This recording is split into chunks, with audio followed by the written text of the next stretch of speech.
Good morning. All right. Oh, I forgot to fix my camera again. Need to do that after. All right. Today we have I always say it's going to be a chill day, but then I just get so sidetracked and really into whatever I'm talking about and it's not chill. But I think it's cuz I'm always still waking up a bit. But we got the unidentified anomalous phenomena exposing the truth.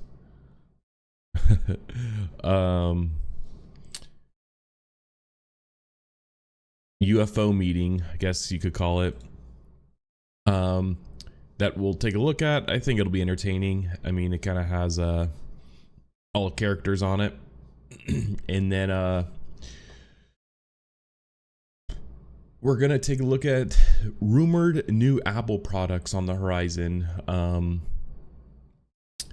And we'll kind of look at how it plays into Apple's kind of newer strategy of getting essentially subscriptions, recurring revenue. And then we'll jump into some AI stuff. We got, I'm not sure what ones we'll get to. We'll see how we're feeling, but definitely want to talk about a new math benchmark that was created for AI. I know we were talking about it on stream a day or two ago. And it's actually interesting about like kind of what the methodology is and everything. Because I had some questions and because I didn't really get it, but then they actually answered it. So we'll go over that. And then we got, this one isn't really, there's not much there, but NVIDIA is building Japan's largest supercomputer, partnering with SoftBank, who is a notorious kind of investor in American companies as well as Japanese, but for tech. So we'll take a look at that, and then if we get to it, Anthropic had something on AI welfare. I guess they hired someone to like research like AI, if AI needs rights and ethics, I guess. So yeah. Oh yeah, yesterday, I think. Cool. Yeah. So yeah, we'll start off with the NVIDIA one, because I don't think it'll be much while we kind of wait for the House committee to get up and running actually. Let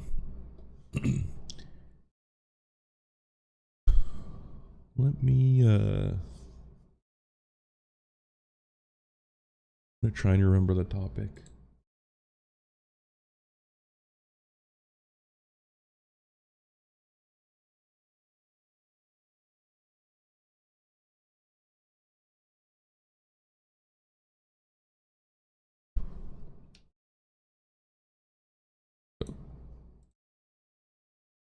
All right. NVIDIA and SoftBank accelerate Japan's journey to global AI powerhouse. And then let me just see who SoftBank. SoftBank, notorious. They got burned on WeWork, investing in WeWork. They, I mean, they're early investor in ARM, which is the processor manufacturer who IPO'd recently. But they've had some tough times. But they're on the up and up now. They actually, I was watching a video, kind of doing research before this, and I guess SoftBank at one point was NVIDIA's largest shareholder, and now they've since sold most of that. But the dude was like, he's like regretting it to Jensen Huang. He's like, oh man, don't even let me think about it, because they would be near trillionaires.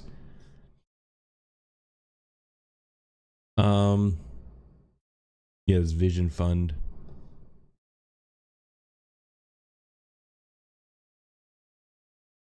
Okay. All right, come on, Wikipedia.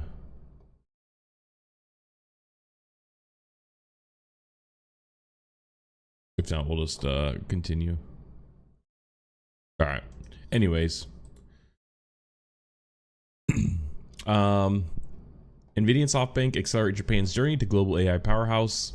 NVIDIA today announced a series of collaborations with SoftBank designed to accelerate Japan's sovereign AI initiatives and further its global technology leadership, while also unlocking billions of dollars in AI revenue opportunity for telecommunication providers worldwide. And we'll get into this because I don't understand, I don't fully understand this, so we'll dive in together. Let me actually put this on my other monitor so I can monitor. Okay.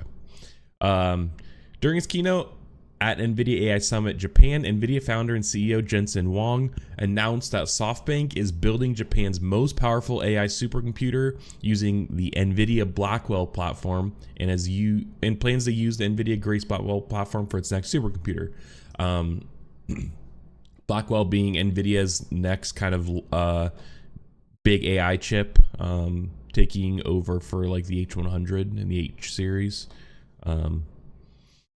Additionally, NVIDIA revealed that SoftBank, using NVIDIA AI Aerial accelerated computing platform, has successfully piloted the world's first AI and 5G telecom network. I have no idea what this means, and that's what this telecommunication thing is.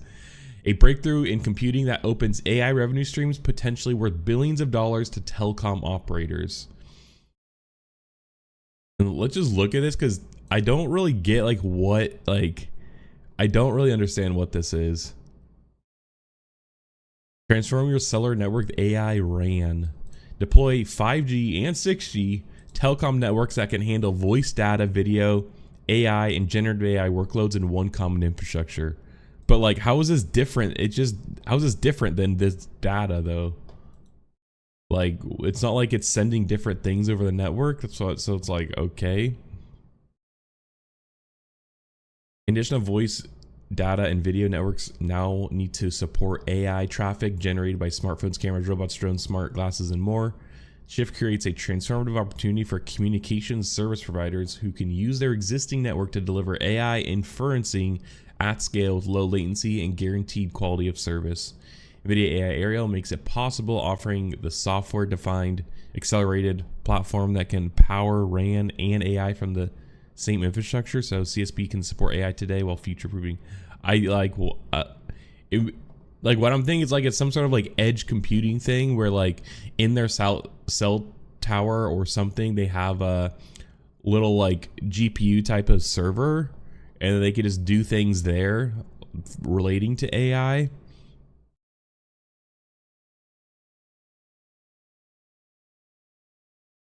Oh, here, benefits. NVIDIA AI Aerial platform provides accelerated compute for new AI applications and services. CSPs can monetize this with AI factories and host their own generative AI applications, or leverage NVIDIA AI Enterprise to build new AI. Build what generative AI?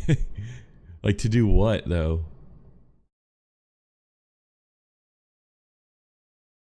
Well, this is quite the rabbit hole. Protecting data sovereignty with secure AI infrastructure for governments, enterprises, and startups.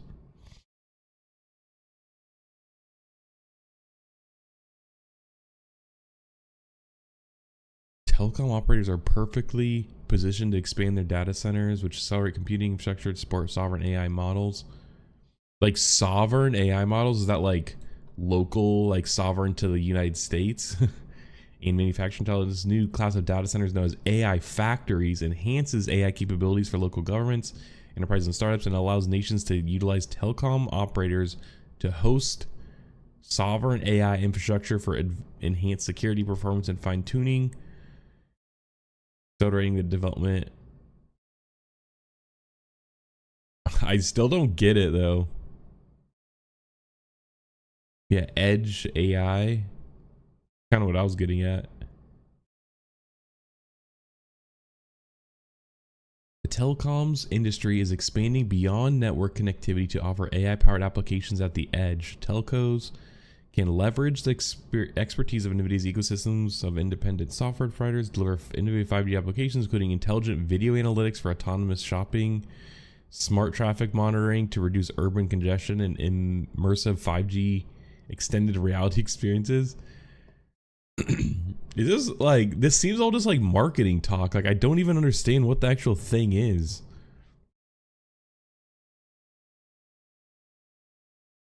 All right. Anyways.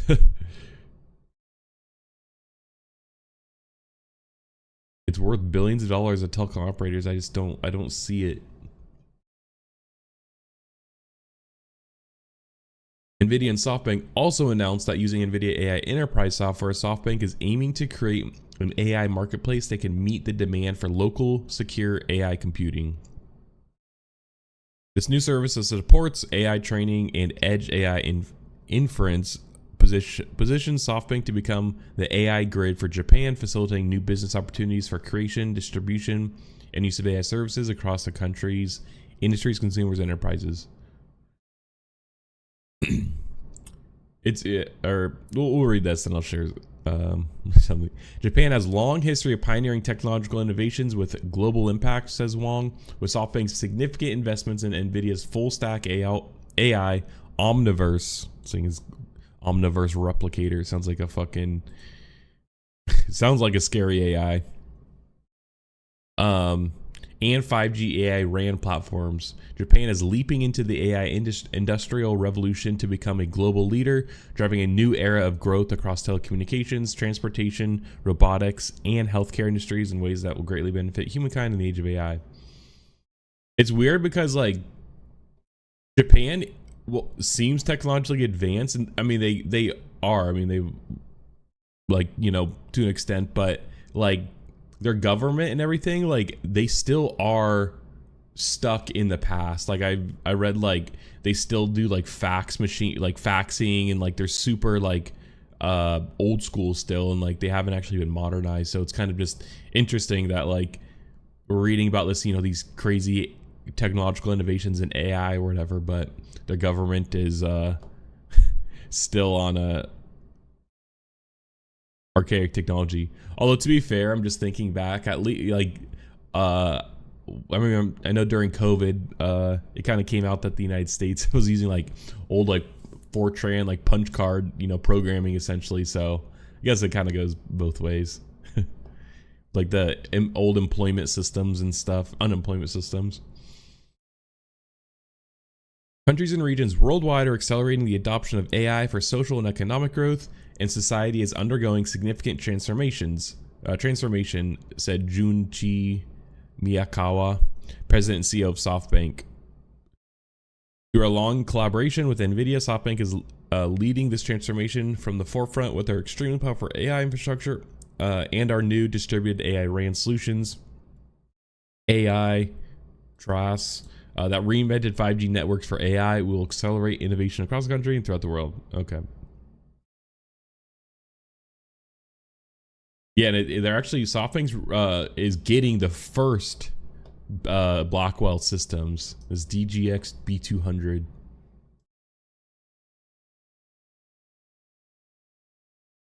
Foundation for your AI Center of Excellence. Revolutionary performance backed by evolutionary innovation.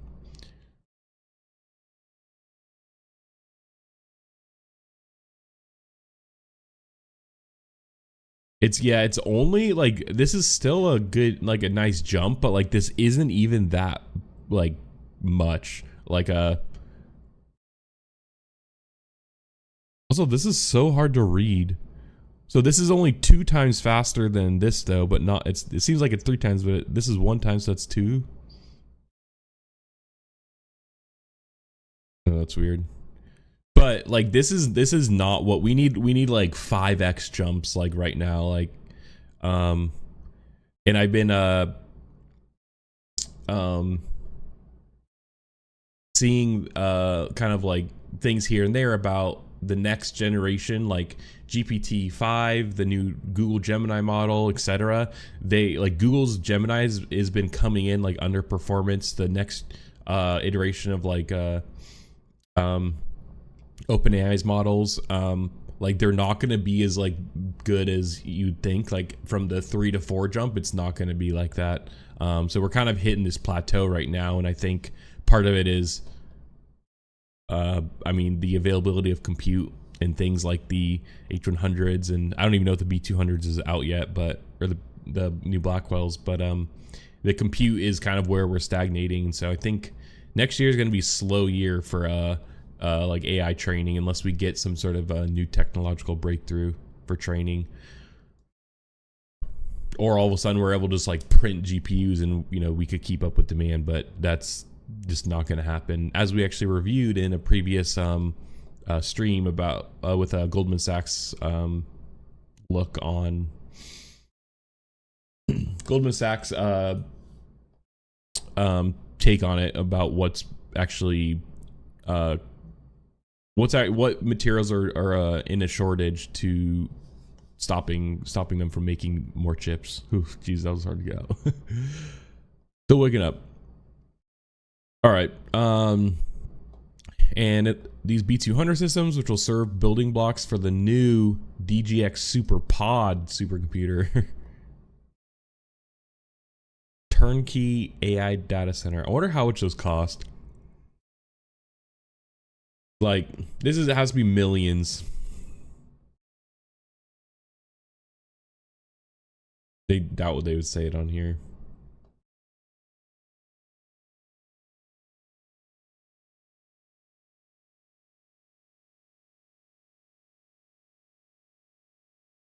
Interesting.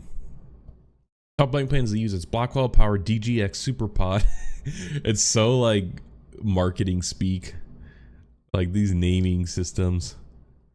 For its own generative AI development and AI related business, as well as that of universities, research institutions, and businesses throughout Japan. Upon completion, SoftBank's SuperPod is expected to be Japan's most performant to date, featuring NVIDIA AI enterprise software, NVIDIA Quantum 2 InfiniBand networking. I have heard of this. This is cool. This is good. This essentially allows like extremely fast bandwidth between other servers, which you need especially for things like AI training and everything. You need to be able to communicate between everything as like a single node very quickly,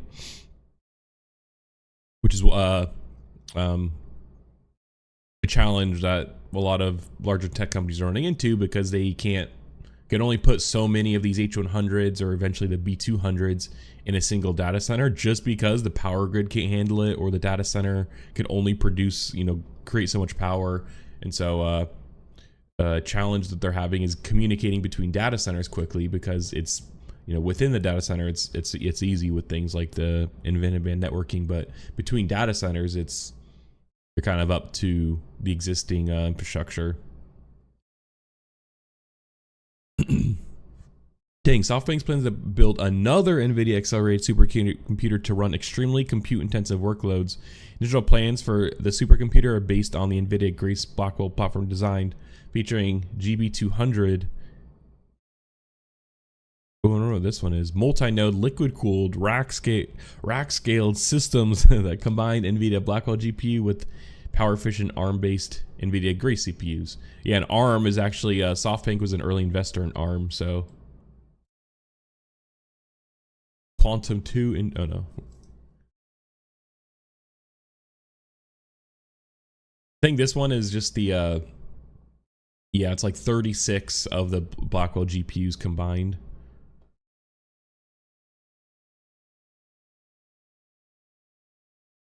Near-time trillion parameter LLM interface. Or the what's the difference between GB200 and then the B200?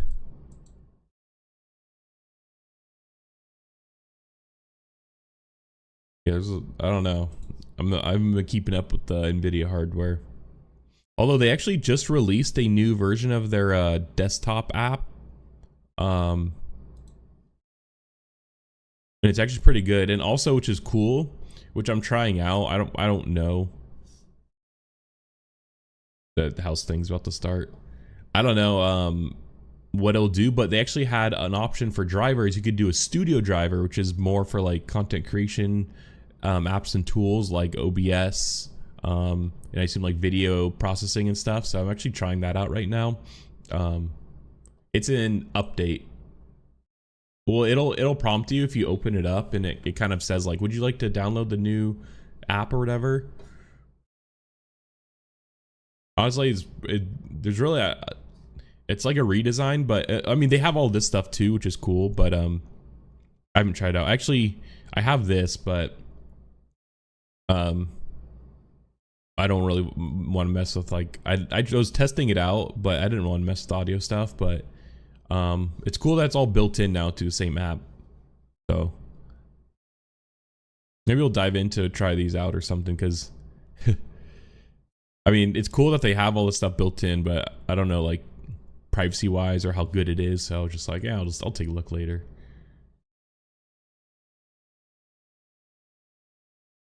Anyways, let's see. Yeah, okay, so working closely with NVIDIA, SoftBank has achieved a technology milestone, the development of a new kind of telecommunication network that can run AI and 5G workloads at the same time. I like, they aren't comparing it to what existing networks are, and so I just don't understand like what this does, or like what's the difference. Why can't it do it now? Known by the industry as Artificial Intelligence Radio Access Network. Oh, that's why AI ran. Jeez. This new breed of infrastructure has broad ecosystem support from the telecom industry, as it offers operators the ability to transform their base stations from cost centers to AI revenue producing assets. Through an outdoor trial conducted the Kanagawa Prefecture, SoftBank demonstrated that its NVIDIA accelerated AI RAN solutions achieved carrier grade 5G performance, and was able to do so while using the network's excess capacity to run AI inference workloads concurrently. So this is assuming that this like is like they're kind of replacing existing equipment. I don't think we have a large American player who makes telecommunications equipment equivalent to like Huawei, which is the Chinese company who we've essentially banned from using their stuff in the United States here. And I think one of their executives was even like arrested for like allegations of spying. But we don't use their stuff. But Huawei's the king of telecom equipment, and so I wonder if something like what NVIDIA is making is like a replacement for like the existing. I don't know. I don't know enough about them, but yeah. Yeah, I mean, it's like they've just like been so troubled, and like there's so much drama around them. I mean, probably because they're so large, but like they actually do have a lot of equipment used throughout the world. I mean, yeah, they have like yeah, this is a big company. They have 200,000 employees. They're like Amazon size. They have so much, too many tabs open.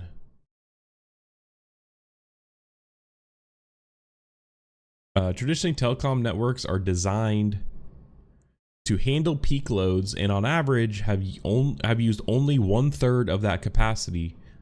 With the common computing compatibility provided by AI RAN, it is expected that telcos will have the opportunity to monetize the remaining 2/3 capacity for AI inference services. So it must be their like compute that they have. I don't understand this. NVIDIA and SoftBank estimate that telco operators can earn roughly $5 in AI inference revenue from every $1 of capex it invests in new AI RAN infrastructure. Wow, that's a big like thing to claim. Oh, they have look at this asterisk, bro. I can't even see it. Look at this. It's so, I thought it was a quote. It's an asterisk. It's like one. Taking into account its OPEX, operational expenditure, and capital expenditure cost, SoftBank estimates it can achieve roughly 219% for every AI RAN server it adds to its infrastructure. Results do not guarantee actual revenue at time of implementation. Yeah, of course. That's what the asterisk was.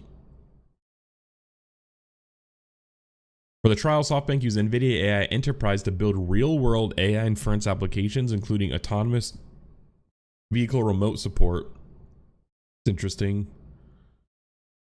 Robotics controlled and multimodal retrieval automated generation. This is called RAG, retrieval augmented generation.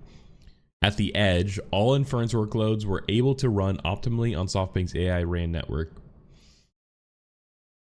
SoftBank's fully software-defined 5G radio stack is optimized for NVIDIA AI's computing platform, includes L1 software enhanced by SoftBank based on NVIDIA AI CUDA accelerated. Bro, this is a joke, bro. These names are so long. NVIDIA Aerial CUDA accelerated RAN libraries. SoftBank plans to incorporate NVIDIA AI RAN Computer System 1 systems, which estimates can use 40% less power than traditional 5G network infrastructure. All right. Jesus.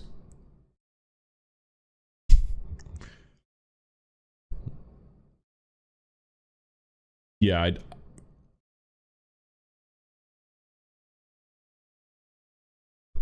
would have to look into this. CUDA cores.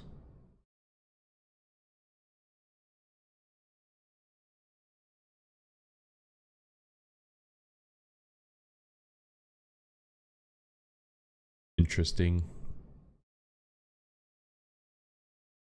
Kubernetes is like a distributed computing platform.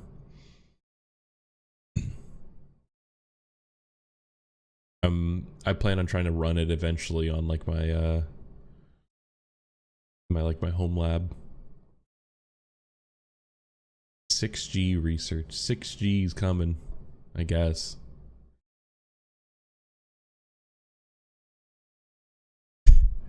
Feel like naming could be better.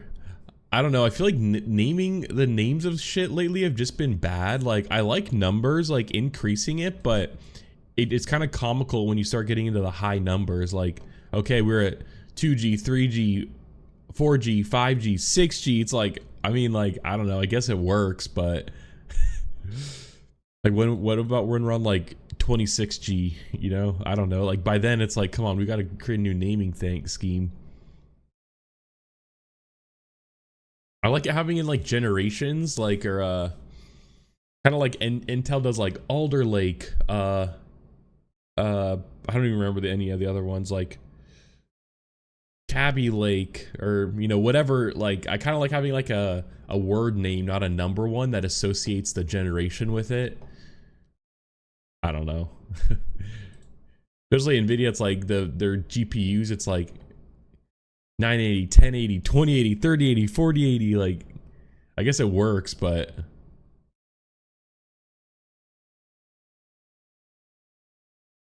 yeah, we'll see. All right, the house thing is live, but hasn't started. Actually pulled up this before.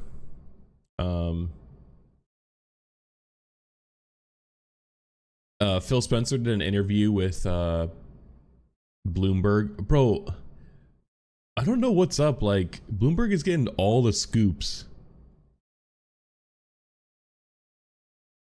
Or it's like, I use this website called TechMeme, which is a kind of Silicon Valley, like, centered, like, news aggregator. And they have a few other sites, but they always link to Bloomberg as, like, their primary source.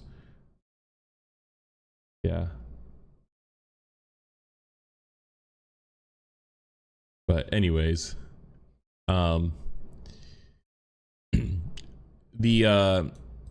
mergers and acquisitions, there's been a lot of talk around Trump now that he's president-elect, about it's going to be like essentially a free-for-all for mergers and acquisitions after the Biden administration, kind of took a more forward stance on antitrust. Actually, they're starting. We'll talk about this after.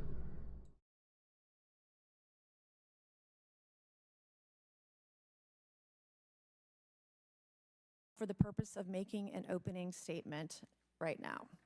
Nancy Mace Good here. morning and welcome to today's historic hearing, which I'm co-chairing with Mr. Grothman, whose subcommittee held an important hearing on this topic last year. I want to thank my colleagues on the Oversight Committee, including Mr. Burchett, Mr. Burleson, Ms. Luna, Mr. Moskowitz, Mr. Garcia, for their relentless drive to get answers on UAPs. They've been steadfast in demanding transparency on the sightings reported by military pilots and armed forces.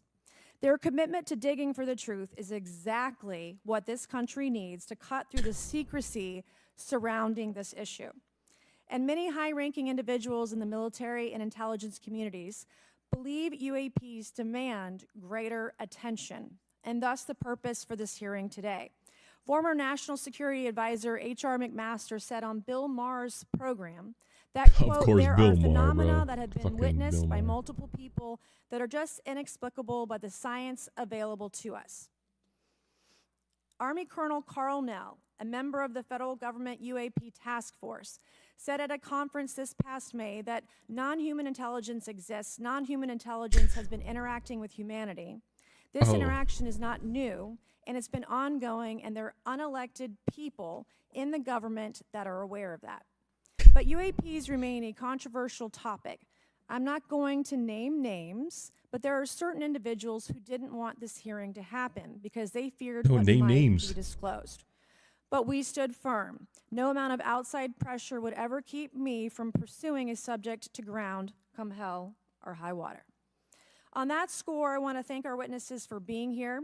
We have before us a panel of individuals accomplished in the military, in civilian government, in science, and in journalism. Some of the testimony you will hear them deliver today does not reflect well on influential individuals and agencies within the U.S. federal government and perhaps some of our contractors. I'm going to pull it up. It's never easy to present such information publicly. So I appreciate our witnesses voluntarily agreeing to being here today. This hearing is intended to help Congress and the American people to learn the extent of the programs and activities our government has engaged in with respect to UAPs and what knowledge it has yielded. This includes, of course, any knowledge of extraterrestrial life or technology of non-human origin. If government-funded research on UAPs has not yielded any useful knowledge, we also need to know those facts.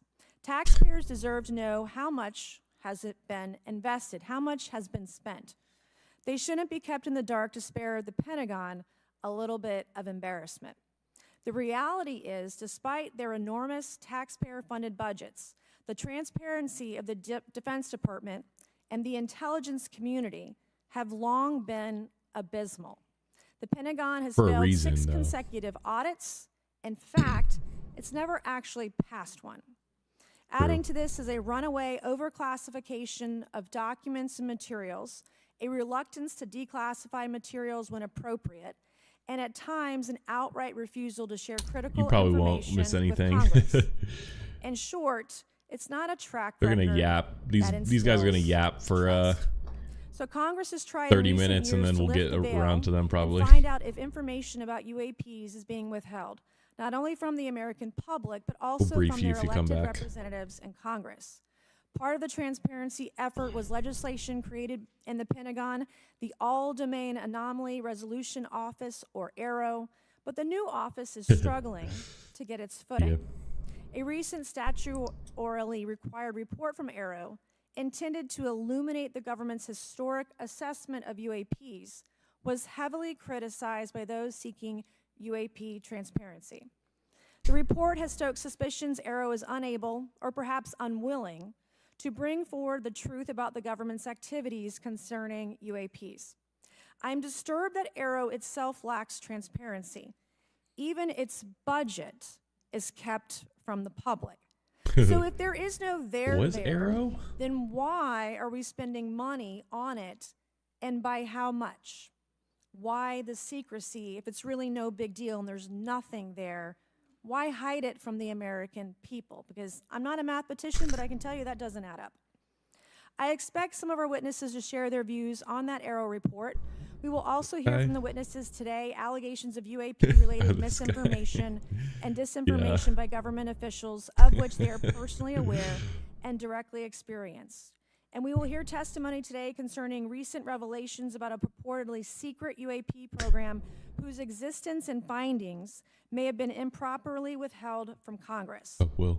But before we get to the witnesses, we're going to have a few more opening statements from our colleagues. And one thing I wanted to add at the end of my closing statement is there is a document that will be entered into the congressional record today. Mr. Tim Burchett from Tennessee has this document, and we just distributed it to every member up here on the dais of this document. But this is going to be the original document from the Pentagon about Immaculate Constellation that Michael Schellenberger delivered to Congress today. So thank you, Mr. Schellenberger, for this information. We are all reading it in real time now, and Mr. Burchett will enter it into the record. But 12 pages about this unacknowledged special access program that your government says does not exist. So with that, I would acknowledge my colleagues, Mr. Garcia. I want to say, first of all, to Mr. Connolly, who cannot be here today, the ranking member on my subcommittee on cybersecurity, I want to say that I was greatly saddened to hear about the recent news of Mr. Connolly's cancer diagnosis. Okay, one of the guys that's up here, or girls, I'm not sure, is a woman. Yeah, they're a decorated former intelligence officer who've claimed for years that the U.S. government is hiding knowledge of UAPs. Bro, it's empty. Look at no Democrats are here. We got Lauren Bobart. This discussion and these hearings in a way that's not gonna be as interesting I thought maybe, but for all of us. One of the guys, he wrote a book. Like he's trying to get on here to promote his book, bro. Both Republicans and Democrats, and where we may disagree in a lot of other spaces, this is an area where bipartisanship is really important. And in fact, I would add it's critical that we all continue to work together in a way that moves forward with the truth and an important disclosure. Yeah, that so we're sounds here like to have a bipartisan and serious conversation, I believe, about our national security. We should always ground these conversations in facts, evidence, and the data in front of us. I want to note that we have our witnesses here, and I want to thank you all for being here, and note that also amongst you have folks that have also served us in our military. And I know that for many of you, this has been a difficult process, but I'm very grateful to have you with us today, and thank you for joining us. I also want to note that today's hearing builds on a quite, I think, also historic public hearing that we had many months ago that Mr. Grothman and others helped lead in this very same hearing room, where I believe we began a really important public conversation about UAPs. And so I want to thank him for that, and I especially want to thank Chairwoman Mace for her continued advocacy on this topic. I also want to start with some facts. We know that there are objects or phenomena observed in our airspace, as your witnesses will testify, and also possibly in our oceans. In many cases, we don't know what they are, and this is, of course, why we're discussing UAPs. Now, the All-Domain Anomaly Resolution Office, AARO, has reported hundreds of UAPs that remain, quote, uncharacterized and unattributed, and which, quote, appear to have demonstrated unusual flight characteristics or performance capabilities and require further analysis. This is our own AARO office. Now, we shouldn't prejudge what they might be. I'm certainly not going to. We need evidence. But when we are detecting things and we know that we don't understand them, this is worth investigating. Now, the American people have legitimate questions, and I believe it's critical that Congress should help address them. This is about the truth and science and facts. Bro, what? How have you never heard of this? Transparency and faith in our institutions is vital in a good democracy. Now, I'm proud to say that this hearing will build on that important bipartisan work, and I want to thank everyone for being involved, including members of our committee. Now, in our last hearing in July, we heard testimony that a significant number of pilots of major airlines have witnessed UAPs as well, but have no real confidential way of reporting them to the government. We heard that commercial pilots who encounter UAPs may be hesitant to speak openly due to stigma or fear of retaliation. We also know that AARO has reported that, and I want to quote, that most reports still reflect a bias towards restricted military airspace, a result of reporting from military personnel and sensors present in such areas. And so the lack of ability for civilian pilots raises real safety concerns and limits our ability to understand UAPs. This is a particular piece of this conversation that I am very interested in. Now, our last hearing inspired us to introduce the Safe Airspace for Americans Act, joined by Chairman Grothman, Chairwoman Mace, and a bipartisan group of co-sponsors. I see some of our leaders from Safe Airspace for Americans Act here, and that would create a a safe reporting for UAP process, which we want to continue to do. This is Now, interesting. members of both parties and senior officials in multiple administrations have now taken an interest in this issue. Mainstream media, in many cases, are beginning to take more of an interest in this issue, and we should all be proud to carry that work and build confidence for the American people. I believe we can always be more transparent. To me, this hearing and others are simply about the truth and getting to the facts of what these UAPs actually are. It's very important that we show that Democrats and Republicans in Congress can work together to cut through misinformation and look for a serious and thoughtful way to have the discussion in public. Many of us have also called for additional public hearings to discuss UAPs. This should be a topic that continues on throughout the Congress so that we can gather more information, data, and work with the relevant agencies to gather more information. Finally, just want to add that those that are here on this dais, many of us have participated also in classified briefings as well, and where we have also gained a lot of important, I think, and interesting information, at least I personally have. And so with that information, we want to continue today's hearing, and I thank all of our witnesses for being here. And with that, I'd like to yield back. Is this? I can't. I'm Garcia, trying to and I'm think now if this is recognized. a good use of taxpayer dollars. I can't decide. Good morning. I'd like to thank our witnesses for being here. I'm leaning towards the no, but A topic I've been interested in since 8th grade. I'd like to thank Ms. Mace for working with me on this topic and for making this a joint subcommittee hearing. Last This year, the guy? Subcommittee on Classic. National Security, the Border and Foreign Affairs here held an historic hearing to understand the potential national security risk of unidentified anomalous phenomena, or UAPs. We heard from former Navy Commander David Fravor, who shared Johnson. firsthand experience with a UAP engaged while on duty in the Pacific. We learned from David Gresh, a former member of the intelligence community, who revealed the supposed existence of secret government programs hidden from congressional oversight. Additionally, former military pilot Ryan Graves informed us of the limited ways in which the military and commercial pilots can report UAP sightings. Since that last hearings, I've led several briefings with government agencies to deepen my understanding of these issues. First, the Department of Defense Inspector General's Office informed us that the Department of Defense does not have a streamlined process for service members to report UAP activity. Since then, the Joint Chiefs have implemented standards for UAP reporting across the services. The Intelligence Community Inspector General informed us that whistleblowers often fear retaliation for reporting mismanagement of highly sensitive government projects or information. Finally, AARO has expressed to the committee that, like any other federal government agency, it's faced challenges in its establishment, specifically in hiring staff to manage UAP historical records and coordinating with other federal agencies. what? While these agencies have been helpful to us in understanding the challenges that come from collecting UAP data, none of them have been able to substantiate the claims made at this hearing last year by David Grush. Despite our committee members endlessly questioning these agencies inside and outside of a SCIF. They I don't hope our even. witnesses today will be able to Yes, provide wow. evidence and content that is worthwhile to our pursuits of eliminating government waste and increasing transparency.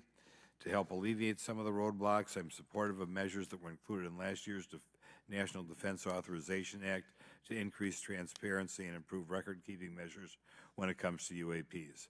But I believe there's still more work to go. I co-led the Safe Airspace for Americans Act with Ranking Member Garcia, which requires the Federal Aviation Administration to develop procedures to collect UAP data from civilian aviators. I look forward to working with members of Congress to see that this legislation and other UAP legislation crosses the finish line. I'm deeply alarmed by the reporting of the massive drone swarm that flew over Langley Air Force Base in Virginia last December. Langley is the home of the 1st Fighter Wing, which maintains half of the F-22s in the U.S. Air Force. This guy is a vocal supporter of decriminalizing raw milk sales. Or at an altitude Raw of over milk. 3,000 feet. Yet the origin of these drones and their operators remains a mystery. This incident and other sightings near sensitive military installations highlights the complexity of the UAP challenge facing our intelligence, defense, and homeland security committees. Whether these phenomena are the result of foreign adversaries developing advanced technologies or something else entirely, We must take them seriously, investigate them thoroughly, and assess their implications on national defense. The repeated UAP sightings around sensitive military sites underscores the need for innovative defensive strategies beyond. Oh my god, this. I don't know if I don't know if we're gonna sit through this whole thing, bro. Like, this is. I'm falling asleep. As more effective interagency cooperation and intelligence sharing. Bro, I thought they had time limits. Like, let's go, bro. Like, come on, buzz them out. Start playing the music. You know, push them off stage. About UAPs has been either classified or ignored, leaving the American public and key congressmen without Rothman's clarity raw needed milk. to make informed decisions. Declassifying reports and fostering a more open dialogue about UAPs will not only increase the public trust, but also encourage collaboration between government, the scientific community, and our allies. Quite frankly, there's been things that have been kept secret that is, I think, old enough that there is no reason it shouldn't be released, regardless of any so-called, you know, private information. A transparent approach will allow us to share insights. Yeah, bro. He's like, develop new strategic. even the camera guys, he's like, it's like, he's like, whoa, okay. We must do so with a mindset of protecting our country, advancing scientific discovery, and upholding the trust of the American people, who right now I don't think have trust, and it's just obvious. I don't have trust. We cannot shy away from the unknown, especially when the stakes are so high. I look forward to discussing these matters with the witnesses today. I'm hopeful we can learn from the testimony and come out of this hearing with actionable ideas to advance UAP transparency. Actually, the idea is just to say, in my mind, go back 15 years and everything has to be released. I'm hopeful that we can learn from their testimony and come out of this hearing. And with that, I yield back.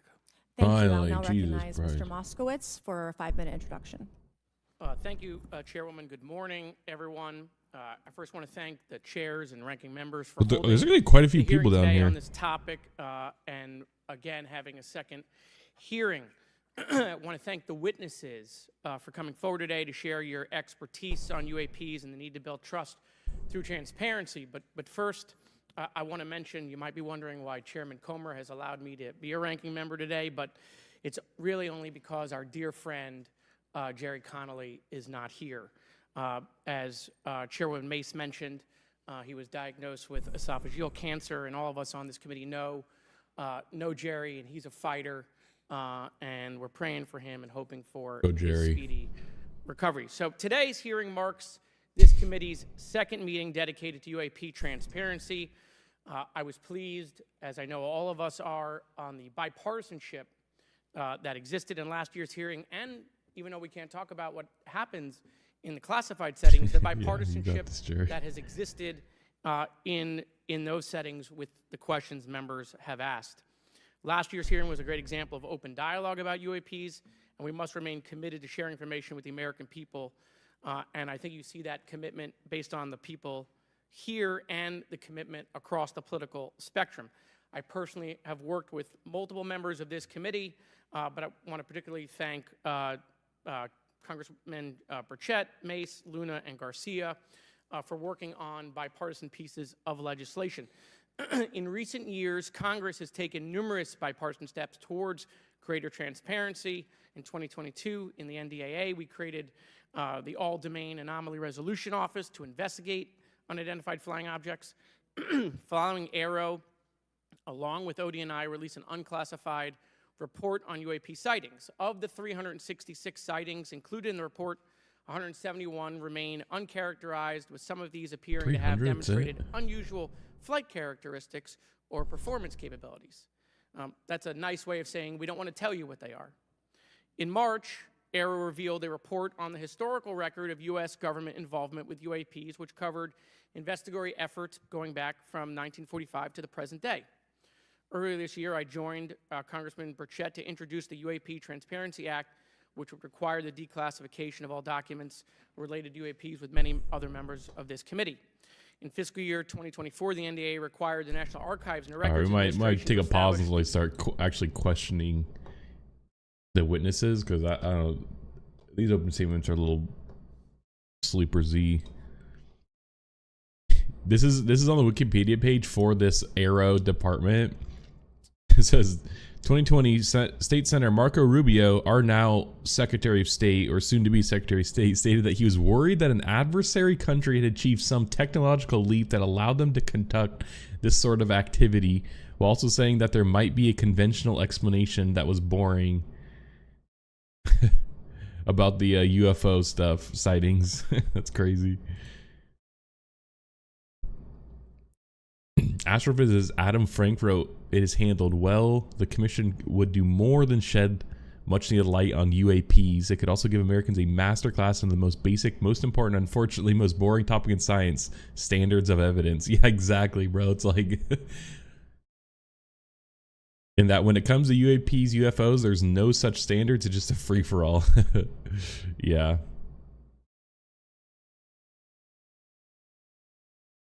Interesting. So this seemed like this was set up as to also be like a whistleblower system for like internally to the department or to the government. But yeah, this hotspots is also interesting. It's interesting that, like, I don't know, this kind of like in the Middle East here, like above Saudi Arabia. And then on like the Japan coast here, and then I don't know, there's not that many on the west coast, but a lot on this east coast, like Atlantic here, which is interesting. I don't know what we could take from that, but yeah, it's weird that it's like only in these areas.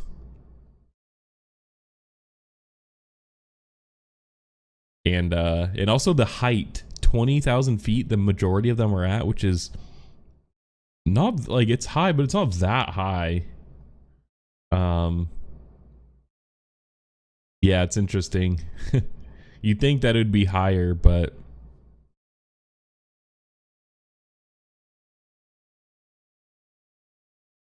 check in. All right. Let's see, kind of poking around the website. Oh my gosh, a 63-page report. Is anyone reading these? Like, if I read this, like, will I actually find anything interesting? I feel like I wouldn't. I feel like it'd just be a lot of nothing. Oh, I saw Project Saucer. This is the 40s.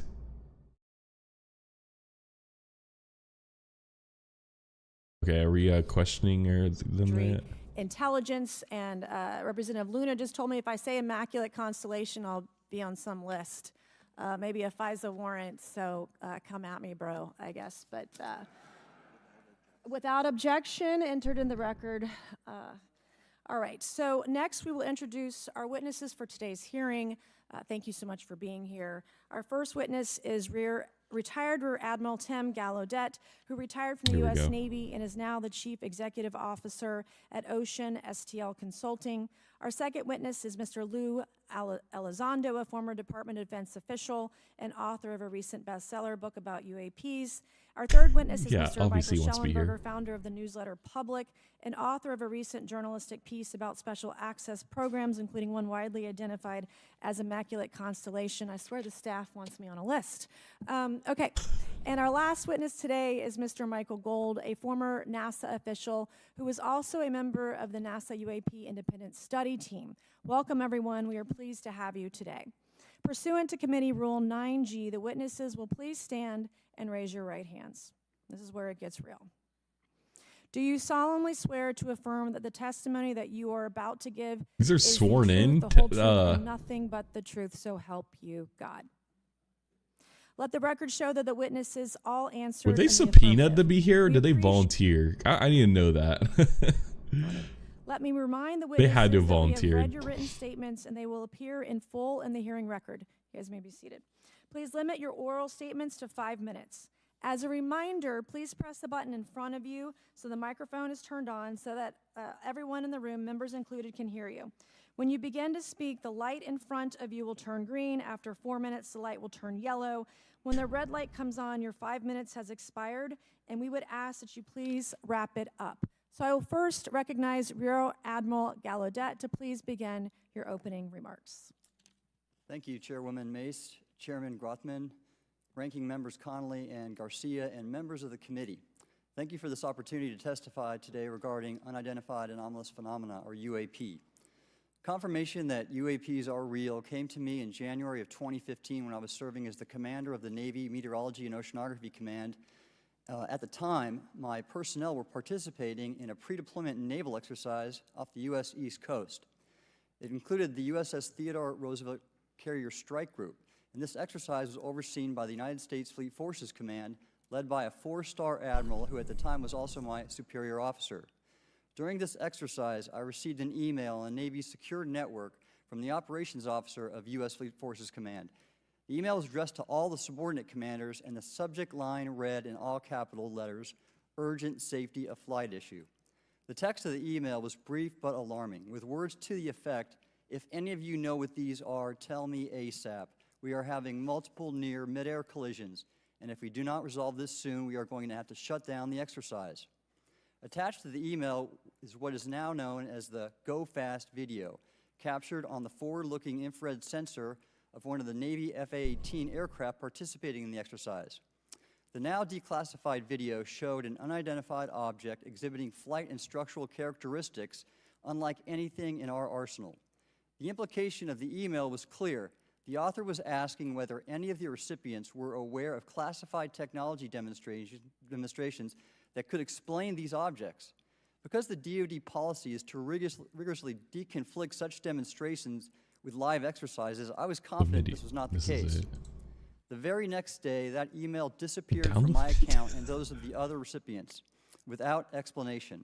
Moreover, the commander of Fleet Forces Command and the operations officer never discussed the subject. Even during weekly meetings specifically designed to address issues affecting exercises like the one in which the Theodore Roosevelt Strike Group was participating. This lack of follow-up was very concerning to me. As the Navy's chief meteorologist at the time, I was responsible for reducing safety of flight risks. Yet it appeared to me that no one at the flag officer level was addressing the safety risk posed by the UAPs. bird. What do you mean? That's a Instead, bird right pilots were there. left to mitigate these threats on their I don't own know. without guidance or support. I concluded that the UAP information must have been classified within a special access program managed by an intelligence agency. That is a compartmented program that even senior officials, including myself, were not read into. Last year's UAP hearing before this Oversight Committee confirmed that UAP-related information is being withheld from senior officials and members of Congress. And just this week, I learned from former DoD official Chris Mellon that satellite imagery of UAP from a few years ago still has not been shared with Congress.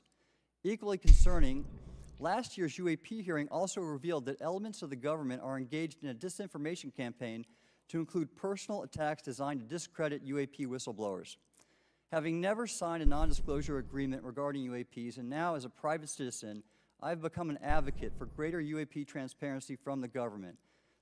The continued overclassification surrounding UAPs has not only hindered our ability to effectively address these phenomena, but has also eroded trust in our institutions.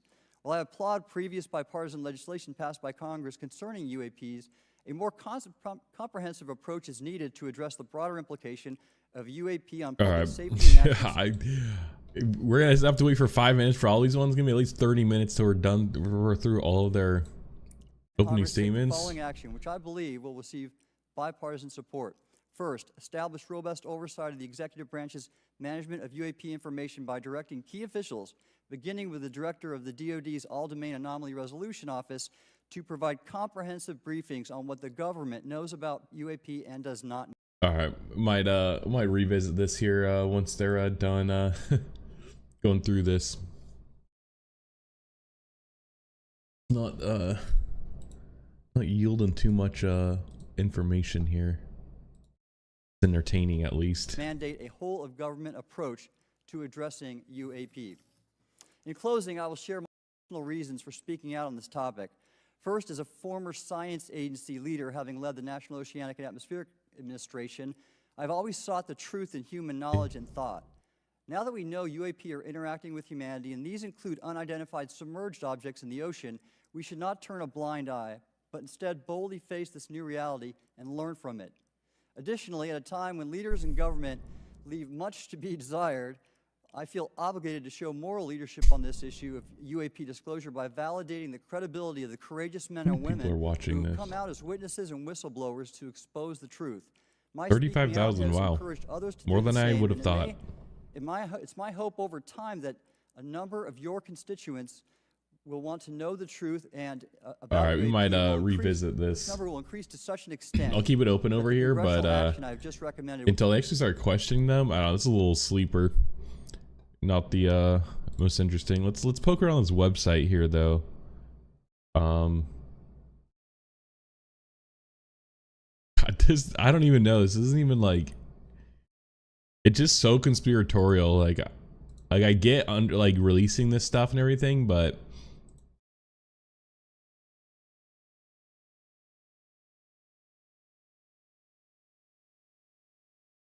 Oak Ridge National Laboratory.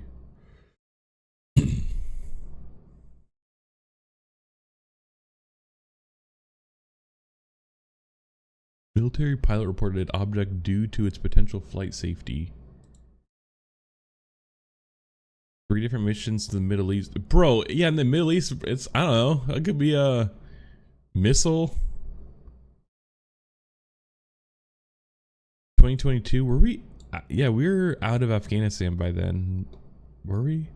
The reports were filed due to the potential hazard posed by the mission.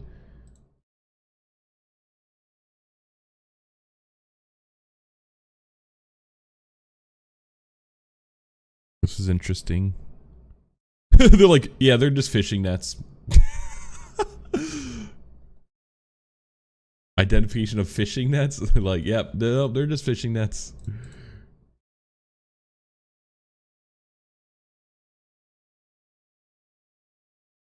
Yep. Oh, it's yep. Something's sensor thing trailing the aircraft.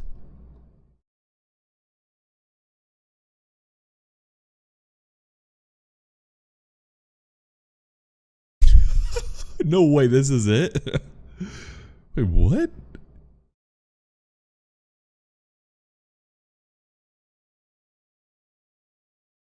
Mylar balloon.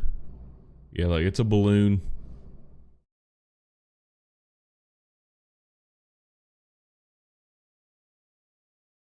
They even have like the point of views. Case resolution report. I mean, this is cool. Cool visualization here.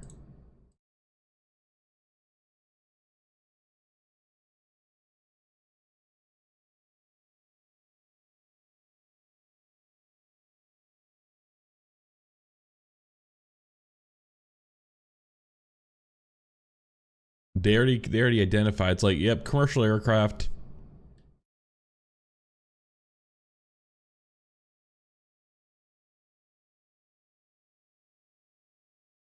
Wait, so I don't even understand why. What? I'm kind of confused on like what they're even like.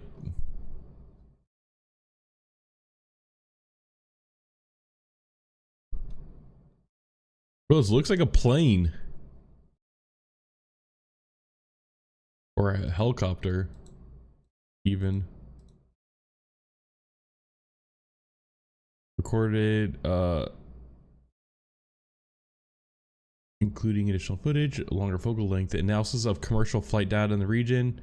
AARO assesses that the object likely is commercial aircraft that is that the trailing cavitation is a sensor artifact resultant of video compression. I feel like Biden like just like made this. He's like, okay, fine, like make it. He's like, but like, will this shut you guys up? Like, an MQ-9. What's it? Is this a plane? Oh yeah, okay. It's like a drone, like a Predator drone. So these are all drone. This is all like drone footage.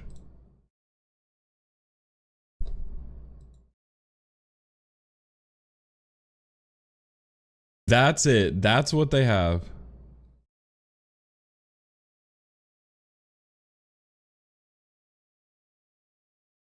It remains unidentified.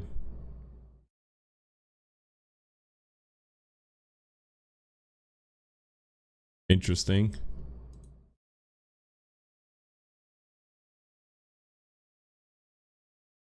Well, they show the plays.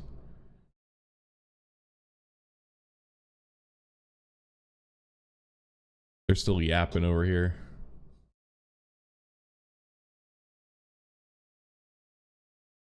All right.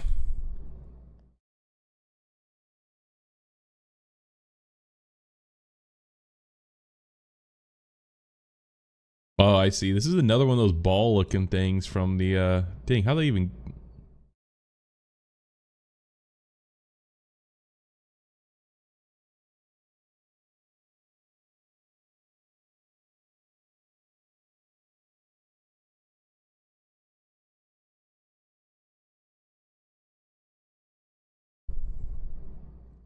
Can't even see it. Oh, there it is.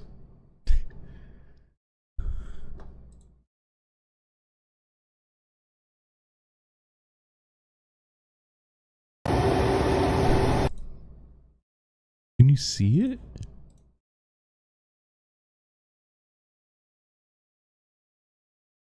Like my screen's too dirty. I can't even see it.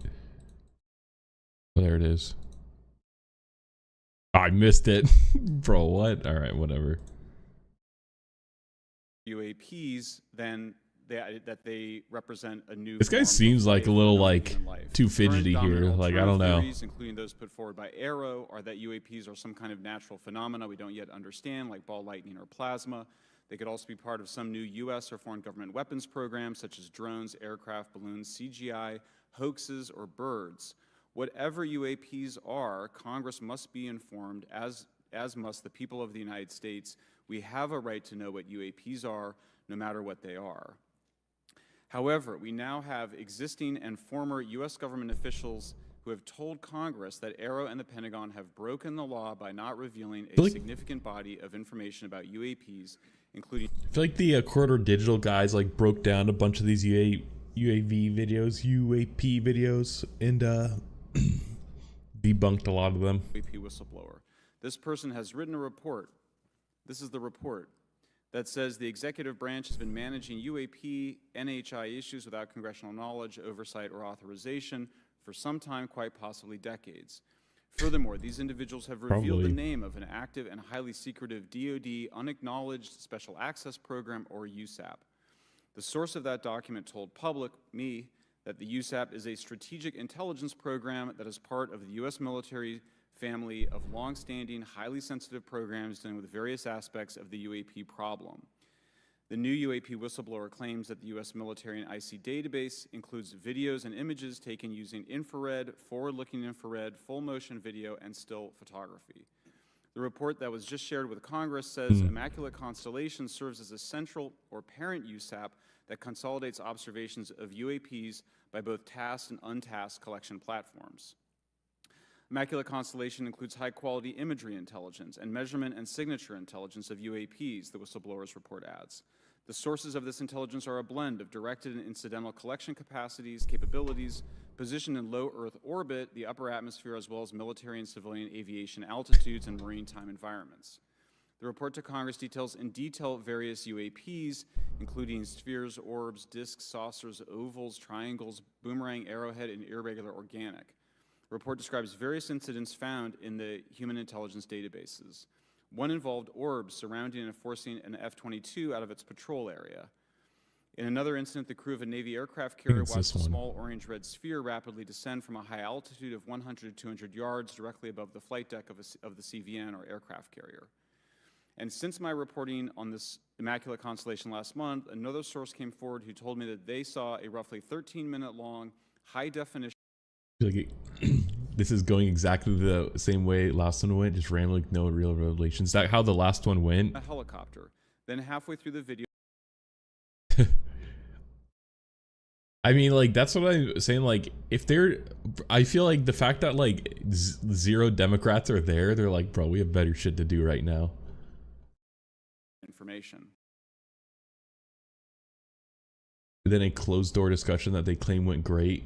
Yeah, exactly. They're like, dude, we learned so much in the closed door one. It's like, bro, this entire thing is about you guys sharing everything with the public. request for 27 years and has an archive of I didn't Trump say he would like release the 9/11 shit last time around, like, and then he didn't. I feel like he's like gonna like release, if he like tries to release stuff here, he should just release all of it if you know, if they all want it. I just don't think there's much else to release. It's so interesting because it's like all of these like people here claiming that like there's all this like things that are hidden, but like I don't know, you're in the government. I mean, I don't know. Like I feel like they need to drum up like they need to drum up like press around it or something. I don't know. It's just kind of like weird. They're just like, yeah, they're just kind of like talking about, saying that I don't know, it's just very conspiratorial. classified and exempt from disclosure. Just the DoD will yeah, I don't know. I hope Trump comes in and just like quote releases everything, and then it's just like there's nothing. I mean, I don't know. Videos that protect secret methods of capturing it.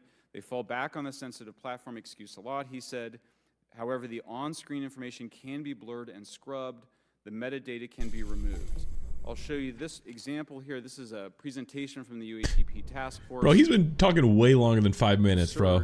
It's nuts, this level of censorship. That if aliens were real, Trump would have tweeted it. Yeah, exactly. How many That's reports funny. they've collected, for how many years. I seem to be like finding out they're real, like, really? Wow, okay, you know? The intelligence I spoke with whoever. know the truth about this. They're real. That we can handle it. Thank you very much. Finally, Jesus. Thank you. I would now like to recognize Mr. Gold for 5 minutes. Thank you, Chairwoman Mace, Chairman Grothman, Ranking Members Connolly and Garcia, Representative Moskowitz, and distinguished members of both subcommittees. I'm grateful to all of you, as well as your intrepid staff, for the opportunity sarcastic. to testify, and would like to begin by discussing courage. Courage is what it takes to tackle. Oh my God, bro.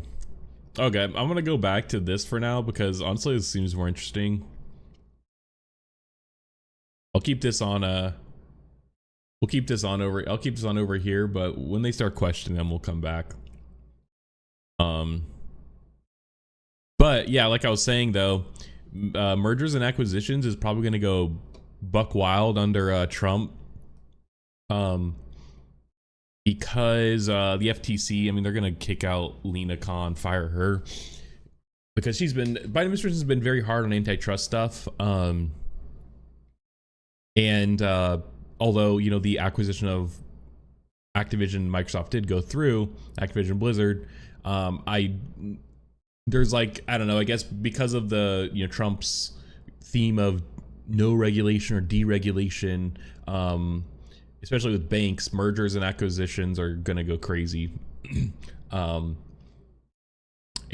you know, Phil Spencer did an interview with Bloomberg and says that they could be interested in more.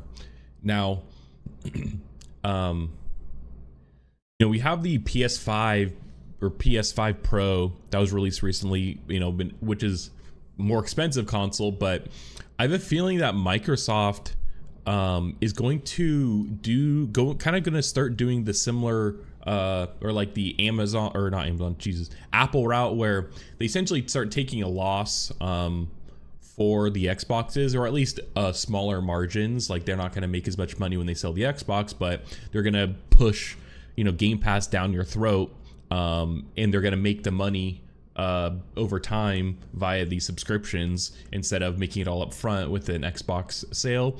And then there's kind of a longer runway because they're going to get, you know, essentially sucked in and not be able to cancel the Game Pass if they want to play the games that they've been playing. Apple started taking smaller margins on iPhones in order to kind of in hopes to get more people on the platform to sell them more subscription software. And that's actually what it was one of my first streams. But yeah, and a Tesla I think might do the same thing. That's what I was doing it. And then I mean, I have Microsoft here, but especially if they want to buy more game companies, they want to get more exclusives on to get things like Game Pass. So let's look into it real quick. Microsoft still has an eye on potential game-related acquisitions, particularly in mobile or in places that could add geographically divert geographic diversity to Xbox portfolio. That's interesting. That's according to Phil Spencer's interview with Bloomberg, with the Microsoft gaming boss adding, "We definitely want to be in the market, and when we can find teams and technologies and capabilities that add to what we're trying to do in gaming at Microsoft, absolutely we'll keep our heads up." Now, I do wonder if Microsoft is going to go for more smaller ones, because I do wonder, because I mean, they bought ZeniMax, Bethesda, Activision Blizzard, and like those two were like, you know, I mean, Activision Blizzard is the largest, but even ZeniMax is like multi-billion-dollar deal. I just feel like that they're not going to keep making deals like that. I feel like it's going to be smaller studios. Because I think that they're Microsoft's spending a lot of money here on AI outside of the gaming stuff, but they're spending a lot. All big tech companies are spending a lot of money, so I don't know if that they could justify another, like, you know, $10 billion acquisition of a gaming company. Yeah, I don't know. He reportedly added that there isn't any imminent deals though, and that large companies are likely not what a firm would be targeting, as it's still in transition following the Activision Blizzard. Yep, okay. Yeah. Exactly what I just said. Should have just kept reading. Spencer also said Microsoft's in particularly interested in China, especially following its successful launch of Age of Empires Mobile in partnership with Tencent. Oh, interesting. Interesting, because Microsoft, I think, who also owns LinkedIn, I thought that they withdrew LinkedIn from China because like the regulatory stuff was too hard, but maybe gaming's easier. Yeah, I don't know. But I mean, they'd have to partner with a Chinese conglomerate like Tencent or NetEase, which we covered yesterday, who's also in money laundering scheme. Yeah, the mobile money. Exactly. But like, I wonder what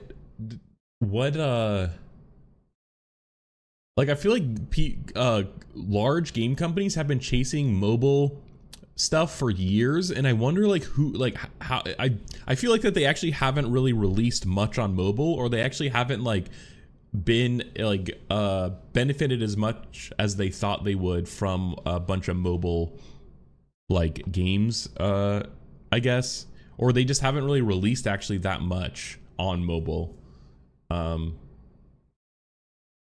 Like I know that they have, like, now that they own Activision Blizzard, they also own King, which has Candy Crush, and I'm sure they've made a few other games, but they have Call of Duty Mobile, I guess. They have, I know Blizzard has like the Rumble one. I mean, they have a few, but like I don't know, like if it's like that, like why would they not just be like printing out mobile games? I don't know. I mean, China definitely, but I guess I'm talking more domestically, I guess. Yeah. It's been a good area for us to learn from creative teams that have real and unique capabilities. He said the real opportunity is to partner with creative teams in China for global. Yeah. Still on the topic of mobile, Spencer said he's feeling pretty good about where this industry is going, adding, to reach new players, we need to be creative and adaptive to new business models, new devices, and new ways of access. We're not going to grow the market with $1,000 consoles. That's such a dig at PlayStation, I feel like. He added that Xbox's mobile storefront, which was due to launch this summer, has been delayed to an unspecified date as the company further researches the market. Interesting. I think, though, that when they say further research the market, they're waiting for things to pass so that, I mean, the in the EU, they passed the DMA, Digital Markets something, or, yeah. And you could essentially have your own app store now on places like the iPhone, thanks to Epic suing. So, or thanks in part to Epic. And then Epic, or maybe it's domestically, Epic won the Google lawsuit where Android has to allow third-party app stores, even though they actually already did allow them allowed third-party app stores here in the United States. So I feel like that's kind of what they're waiting on. But I didn't even know, like, because they can't go around payments. Payments would still have to be routed through Apple on iPhones, and that's 30% cut gone right there. Spencer also shared that Microsoft is looking at handheld and working on hardware prototypes on that front, though anything more concrete is a few years out for Xbox. He touched upon the topic of Xbox games on Sony and Nintendo's platforms as well, saying we should expect Microsoft to do more cross-platform launches of its IPs going forward. I do not see sort of red lines in our portfolio that say thou must not, he told Bloomberg. Interesting. Let's see a PC Gamer.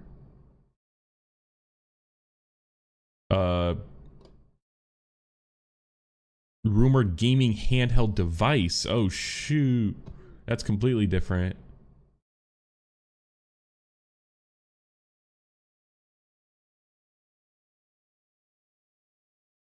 Just the same oh no. The same picture. It's official. Microsoft has upgraded its stance on the rumored Xbox handheld gaming console from "we should have one back in June" to "we're planning one." The catch, it's years away. Xbox head honcho Phil Spencer told Bloomberg on Tuesday that the expectation is that we should do something when it comes to a handheld gaming device. Bloomberg says that Microsoft is working on prototypes and researching the market, but that Spencer says any retail device is still a few years out.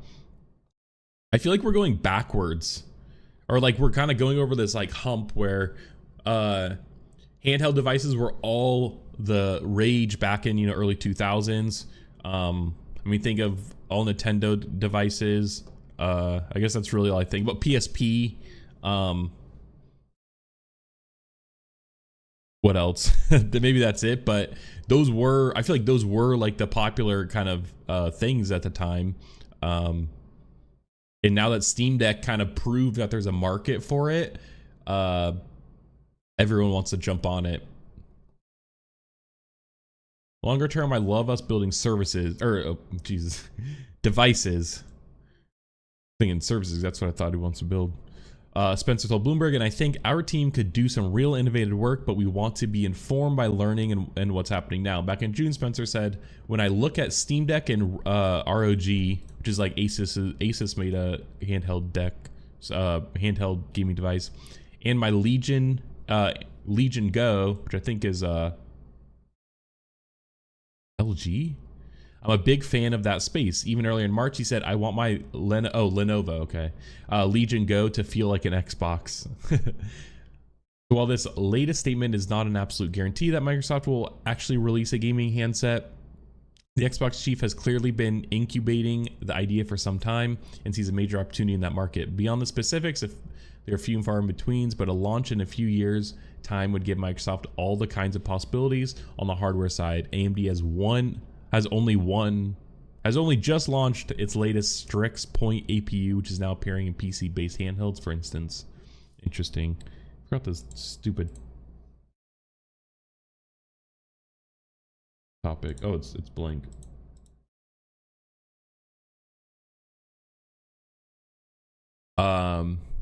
One of the disappointments of that chip is that it's based on TSMC's N4 silicon node rather than the latest N3 technology, which somewhat limits the performance that can be crammed into small form factors.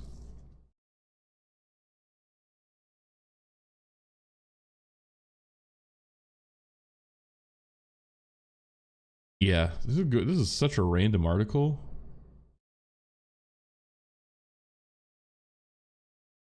Anyway, the taken in the round, this latest statement from Spencer means a handheld is very unlikely to appear before 2026, and we'd wager 2027 and onwards would be safer bet, given how early in the process Microsoft seems to be. Arguably, the later the device arrives, more powerful it's likely to be. Yeah, I don't know. I mean, an Xbox handheld would be cool, but I feel like the problem with PlayStation and Xbox is that if they release a handheld, I feel like they'd be taking away business from themselves in a way, because I think that it would kind of be like, oh, should I get the handheld or the Xbox, or the like actual Xbox non-handheld one, or like the PlayStation? Should I get the I feel like PlayStation has one, I just can't remember. Should I get the handheld PlayStation or the more expensive PlayStation? Now, if their end goal is to sell subscriptions and services, then it really shouldn't matter. But if they're still counting on that revenue from the consoles, that it could be cannibalizing themselves. Yeah. And PlayStation, I know, is gonna, I feel like I read something that they're like for PC games, like you have to use like a PSN account, I think. And so I feel like they're trying to ramp up kind of their software. I don't know if they have a subscription, like I feel like they did, I remember like a Game Pass, but I feel like they're gonna start ramping things up like that. And do you have to pay for Xbox like on like live still?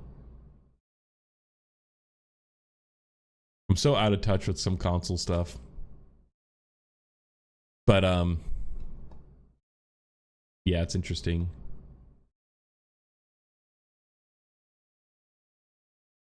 This is in February.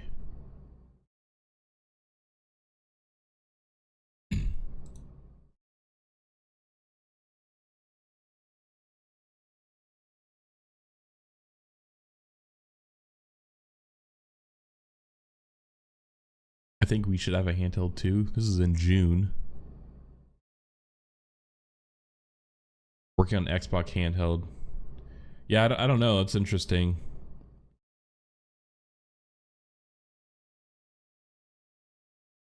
I'm trying to think, because like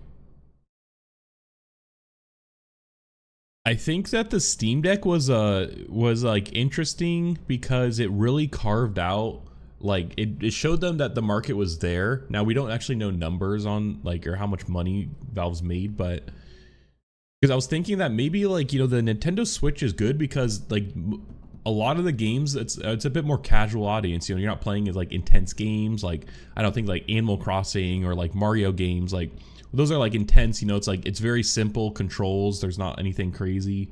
Whereas we have Steam Deck PC games, which require, or at least most games on Steam are kind of more PC oriented. A bit more complex controls, maybe a bit harder to just use with joysticks and like typical controller. But then they kind of added the trackpads that kind of make up for that. But it's still like, even like I don't play like shooter games or anything that like would require like sensitive input on there, because it's really hard and it's hard to be good at it, and I don't play enough on there to kind of justify like putting the time in to get good at that. And so I feel like with Xbox or even PlayStation, the games are more controller oriented, and so like it would actually be, I feel like, even a better fit more so than like Steam and the more PC oriented games. And so I feel like true gamers might take the time to learn more on like the handheld and actually use it more so as a replacement for Xbox. I don't know.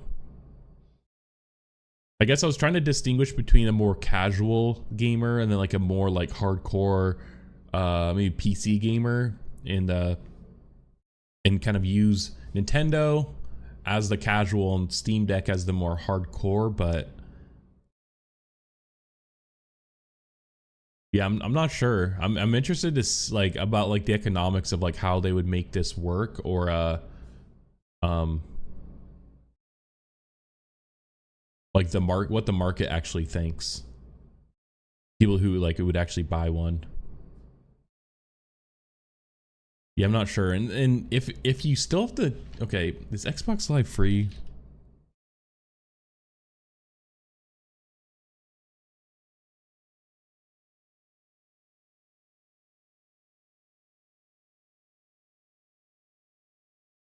It seems like it's not.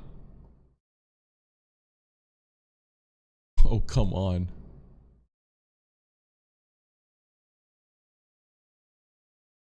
It's not free. You still have to pay.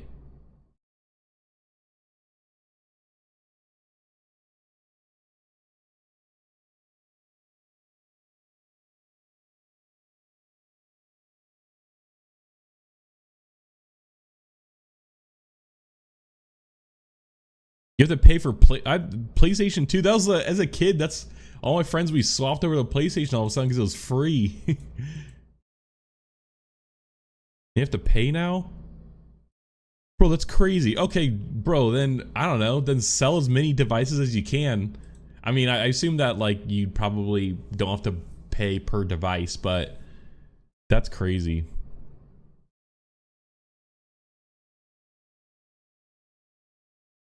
That's interesting. But I feel like there's also a case to be made that if someone's buying a handheld, they might be more casual in general, and they won't maybe be as inclined to buy something like Xbox Gold or whatever and just play offline or because I mean, like if it's a handheld, you're gonna be taking it out more. You maybe not as close, doesn't have as much internet access. So like, yeah, why would I pay for Xbox Live Gold? I don't know. It's interesting the economics of this. I'm not quite sure. Need to look up Valve numbers. Like I wonder like if Valve sold more games as a result of selling Steam Deck.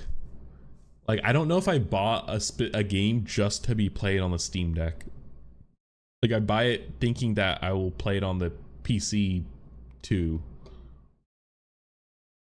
But I mean, I definitely think like, oh, this might be fun on the Steam Deck, or it might be a good game on the Steam Deck. I definitely think that.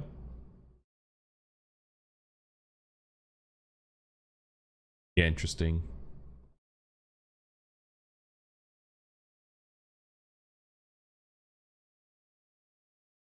I wouldn't be surprised though if it's none of these, because Microsoft's making their own chips. But I guess they're probably more data center oriented. Yeah. See what Kotaku has to say. News has been flying all year that Xbox is working on the PC gaming handle. On Wednesday, Microsoft Gaming CEO Phil Spencer confirmed that plans are underway, though it sounds like an actual portable device is still a few years out.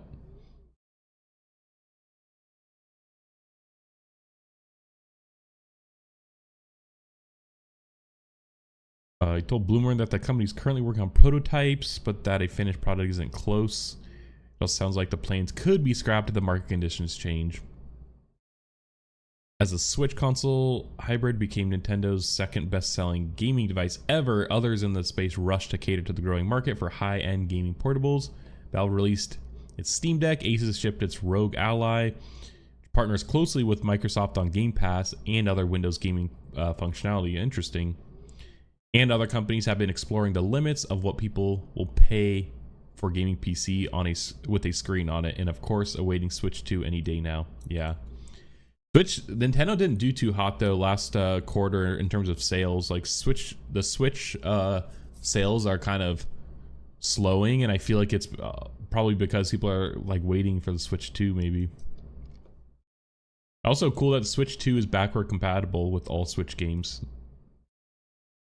Oh yeah, here it is. Yeah, Switch 2 backwards compatibility. But I feel like they announced this with the hopes that it's like you could still buy a Switch and play all your games, you know, so like just get, you know, it'll be cool in the next one too still. This is Furukawa. Microsoft's exploration of its own dedicated PC gaming device comes as its broader strategy has outstripped its own Xbox Series S consoles. Post Activision Blizzard acquisition, the company has moved to bring its Xbox exclusives to rival platforms like Switch and PlayStation 5, reach more players through the cloud gaming on mobile, and bring PC players into its ecosystem through Games Pass subscription library.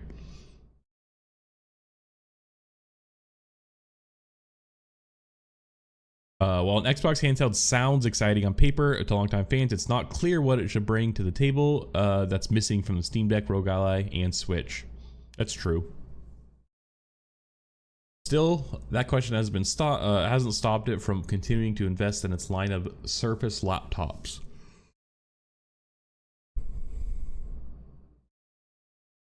Are they saying that because like existing laptops, there's already existing laptops that are better, but they continue investing in their own laptop line maybe? Not really sure what this means. It's not hard to imagine seeing one of those transform into a gaming first device, though no doubt more challenging in practice. That's a good point actually, because the Surface laptops are essentially a large touch screen with a everything integrated. So that's a good point where you could kind of bring that what they've learned and kind of making more compact high-end computing devices to this gaming device, the Xbox device. But I mean, it's going on, but yeah.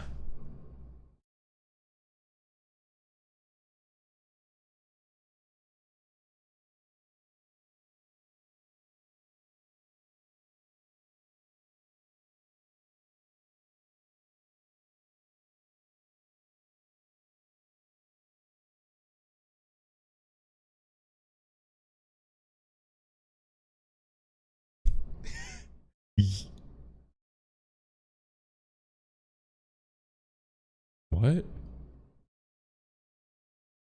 Yeah. PsyOps.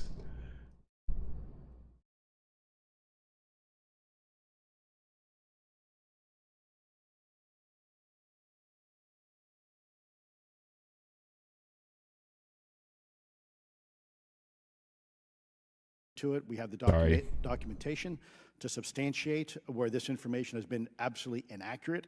That has been. They essentially asked the question. He's like, I can't answer it in this hearing. And he's like, well, that's why you're here. And we punish them by giving them multi-million dollars more than they ask for every year. Admiral Gallaudet, you mentioned in your opening statement on an email you received from the operations officer of the Fleet Forces Command regarding unknown objects almost colliding with U.S. military planes. Did anyone respond with knowledge of what the objects were? I received no response, sir. Did the exercise get canceled? The exercise did not get canceled. Why do you think the commander of Fleet Forces operations officer never discussed the incident again? Sir, I'm speculating because I didn't have an exchange with him, but I believed it to be part of a special access program, the information and the video, which we have known now it was, and he realized he couldn't share that openly with the recipients of the email, and therefore the email was pulled from everybody's account. Again, tell us what happened to the email from the commander of Fleet Forces. The day after I received it, and all the other recipients received it, which were all the subordinate commanders of U.S. Fleet Forces, so 1- and 2-star admirals, including strike group commanders, the email was wiped or deleted from our accounts, and then no one talked about it. All right. Have you specifically had any experience with submersible objects? Sir, I've no personal experience, but I've had witnesses on submarines come to me and say they've seen on sonar data. Correct. Okay. Yeah, how would you characterize those, and how do they move? The one instance that was revealed to me giant was, squid in the 80s on a nuclear-powered submarine. Really 80s. The object exhibited the characteristics of a Russian torpedo in terms of its speed of movement and closing rate with the submarine, and then it slowed and followed the submarine slowly in its it's a shark. wake for a period of minutes, and then rapidly exited the scene. And nothing that we know of, and technology-wise, could replicate that. Yeah, bro, it's a fucking It's fish. faster than anything that we have or anybody else has that would be manned. Is that correct? It was on the order Underwater. of a torpedo. So Yes, sir. Yes, sir. But as it exited, it did. Well, I don't exactly know how fast a torpedo is, but I expect it does better than my old outboard Scott Atwater, so I'll take that as a yes. Yes, okay. sir. Have you experienced one laughs. any experience with the All-Domain This guy's Anomaly like, I don't know about that. Resolution Office, ARROW? Yes, Congressman, as I mentioned previously, I have met with them. Okay. You heard Mr. Alexander describe psychological operations for those contacting the Department of Defense about UAPs. You mentioned a similar influence operation by Arrow. Why are federal agencies invested in running information operations about UAPs if they do not exist? Yes, sir. Yeah, but I'll make a statement on Arrow's behalf. They have new leadership. The office has reached out to me to meet again, and I take that as a good faith effort, and we'll see where that goes. Thank you, Chair Lady. I've run over. Thank you. Thank you, Mr. Tennessee. I would now like to recognize Mr. Higgins. You're the king of Tennessee. Mr. Higgins, you're recognized for 5 minutes of questions. Thank you, Madam Chair. Mr. Elizondo, Mr. Schellenberger notes in the report that we've been given for this hearing. I believe, Mr. Schellenberger, let me shift you, are the author of this report. I'm sorry, sir, I'm not the author of. Mr. Schellenberger, were you the author of this report? No, I There's was no not. name on it. No, Do you know the author? I do. You do. And how would you estimate that madam or gentleman, the author? The person is a current or former U.S. government employee. Would you estimate And them? We never heard him say. It states here that this the public. We got his kid version here. of the author's report. Yes. So where might one find the non-public version of the author's report? I don't know the answer to that. Would that be with the Department of Defense? I don't know. But you do know the author. I do. You know what the author's sources were? The author's sources are described in the report. These databases, the Immaculate Constellation. But He's like, "Did you read expressed it?" some confidence in the sources I would. earlier in I do. testimony. You expressed confidence. So do you know those sources? I do. Are they within the Department of Defense? I can't say. You can't say or you won't say? I won't say. Okay, why not? Because I protect my sources, and I think the reason. But you're not naming them. It's a big department. But many of us on my side of the aisle would say as far He as really today. wants them to So speak. you're talking about the Department of Defense, sources from within the Department of Defense? I'm not willing to reduce the Okay. potential universe of where my sources might be. Okay, moving on. In this report, Mr. Elizondo, for reference, several types of allegedly alien craft or possibly alien craft or unknown aerial phenomena, what we used to call UFOs. Potentially, are like, described. Spheres and orbs, yeah. discs and saucers, oval or tic-tac, triangular shape, boomerang and arrowhead. Triangular, we confirm irregular we're in or fishing nets. organic. Mr. Elizondo, does that summarize to you the types of craft that we're discussing today? Sir, that is a general morphology, historically speaking, of many Okay, UAP. so those descriptions are very different craft. Is it your assessment that they would come of different origins? It's possible, but it's also could be in sense a matter of utility. And let me just state for the record, I never read the report that or the article that Mr. Schellenberger put out. The reason That's is a good point. We're just referencing it yes, sir. for descriptive purposes for the American people. Mr. Schellenberger, in this report, it's striking to me that regarding the descriptions of experiences, They're like, these yep, they're various fishing nets. craft, several of them include biological effects and several do not. Are you familiar with what I'm talking about? Yes.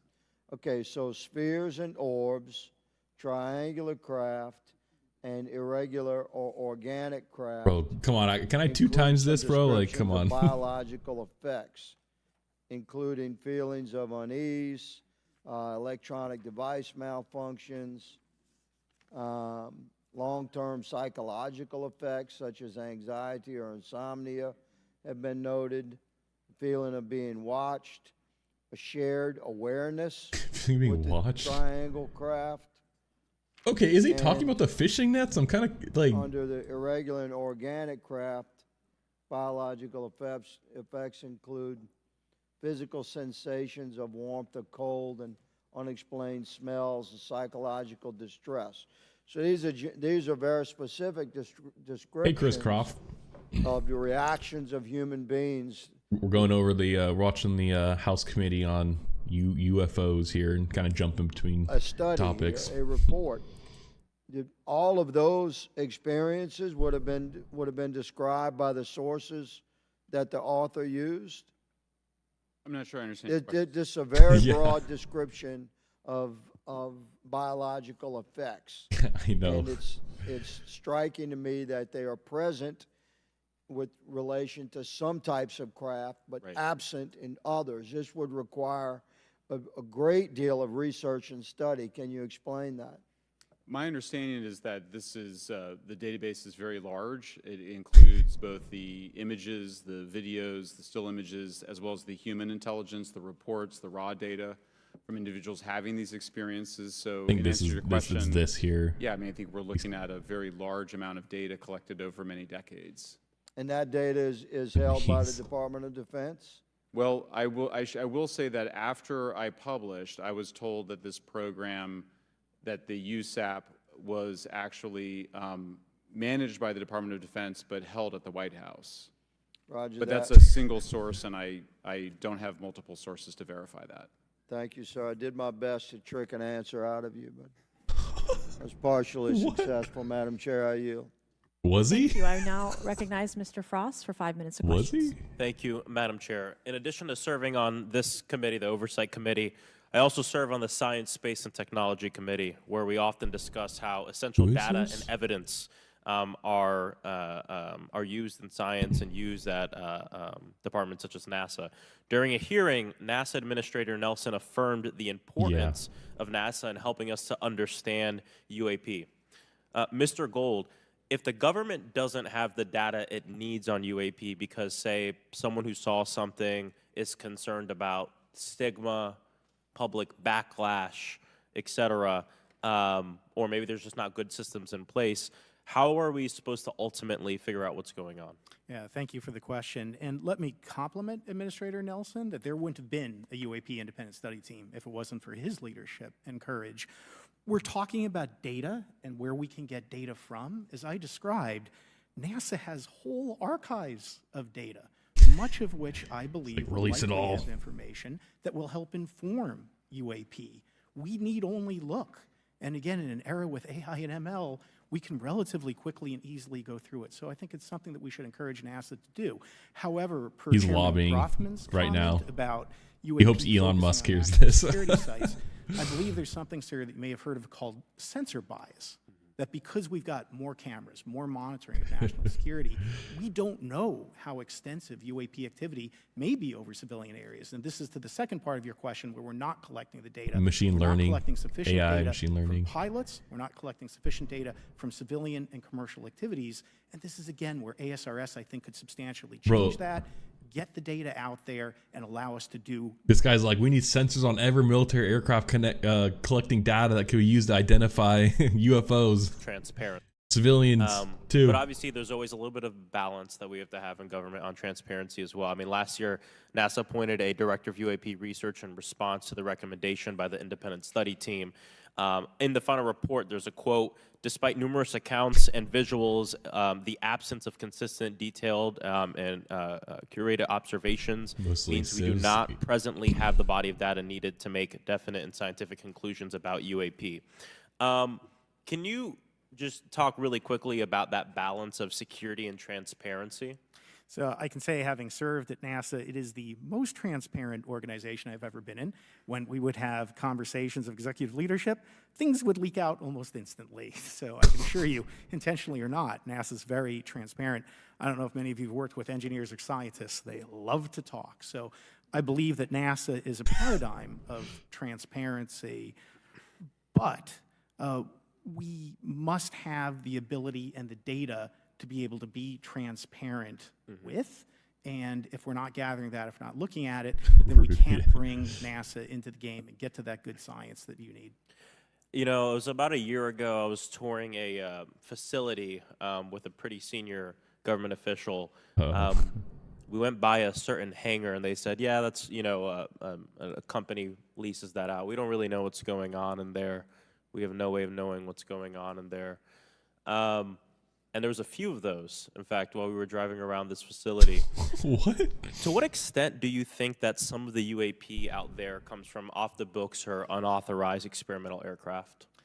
I mean, I think probably the vast majority of UAP are drones, experimental aircraft, weather conditions, which is, again, why I say if we review the data, I think we're going to discover a lot about things we weren't even thinking about. But there is a percentage that isn't. And looking into He those looks at the guy, he's like, anomalies "Yeah, is back how me up." discoveries will be made. And relative to science, Congressman, if I can say, when NASA studies black holes, when NASA studies galaxies, we have instruments that are tailored to do so. With UAP, we're using cockpit gun cameras or cell phones. We could never do good science with that. And let me tell you, the NASA budget is under pressure. We need to make sure that the Artemis program is funded fully. We need to beat China to the moon. And Bro, maintain what our is the presence guy in low going Earth about? orbit. So NASA would need more money to do this, but I think tailored instruments that would look at UAP in the same way that we have tailored instruments to look at astronomical data is important to gathering valuable and uniform But information. how If would we you were even studying black holes by using fighter He's cockpit great, Sammy. cameras? Yeah. We probably wouldn't know that much about black holes. 100%. Well, I think it's important that federal leaders take the necessary steps to ensure that. Yeah, but I mean, what if you don't even know what the things you're measuring are? How do you make devices that then would measure they're unidentified for a reason? So like, how do you tailor a device to something you can't even identify, or that most of the time is, I don't know, like fishing nets or commercial airplanes or drones, like he said? Like, I don't know. It's kind of interesting. Also, on the topic where he's like, I was walking by this hangar and like, we don't know what's going on in there. I don't know about that. Like, literally, when I was on bases, even if I wasn't involved in stuff, like, you would figure out, like, you would understand like what's going on in these hangars or these random places, or I don't know, like you would, like you said, people talk, so I don't know. I don't know about that either.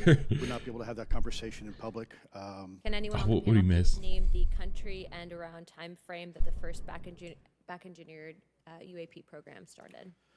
Ma'am, unfortunately, I would not be able to have that conversation in public. Can anyone on the panel name that? No, yeah, I mean, they exist, but like, I feel like if you know, like, you shouldn't even know that like they exist. I feel like.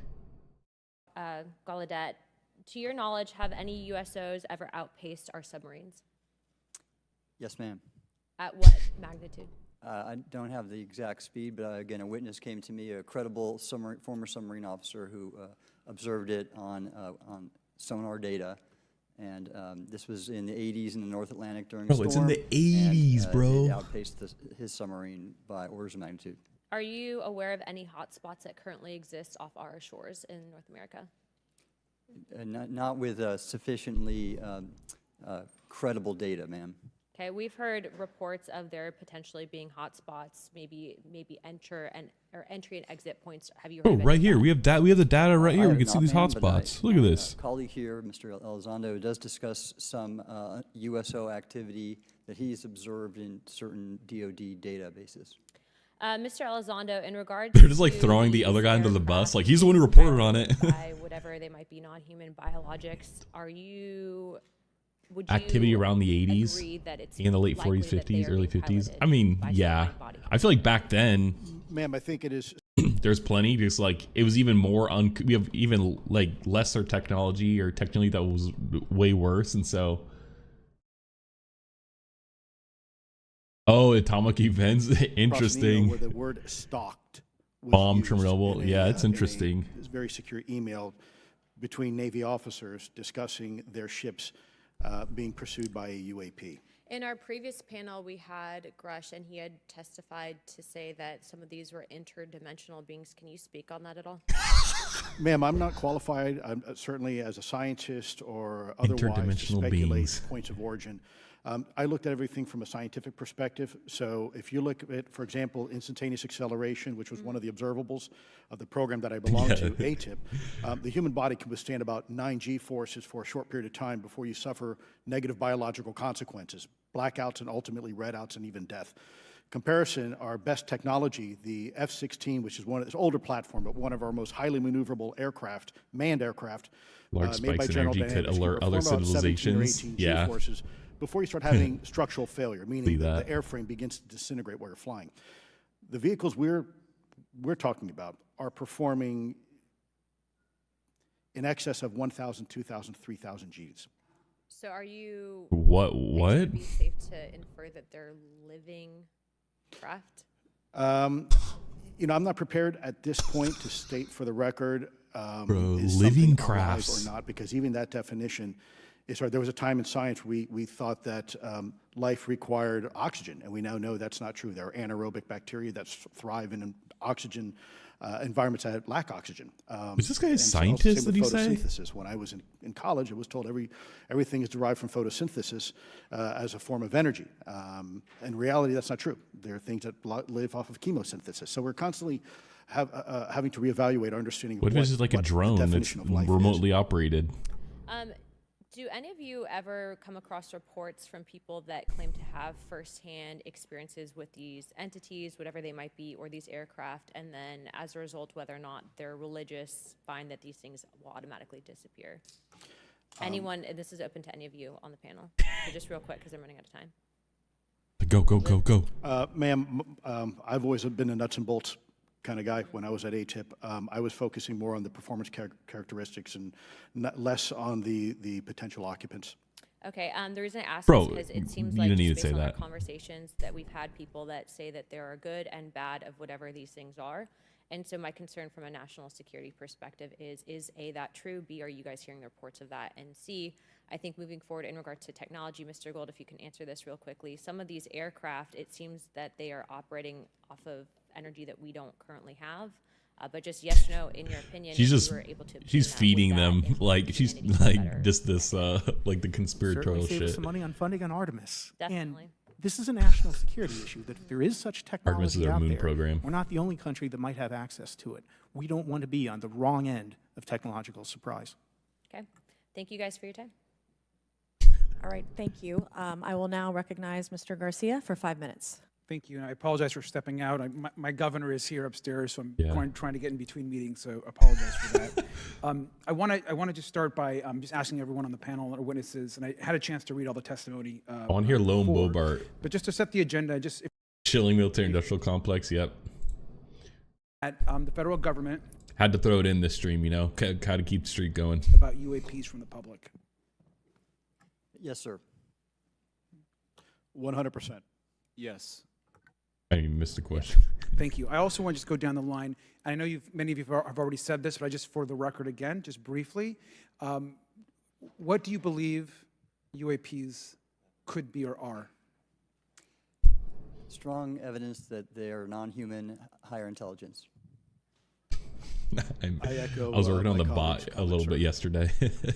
Genuinely do not know. Don't know, but we must find out. Okay, thank you. I appreciate those answers, gentlemen.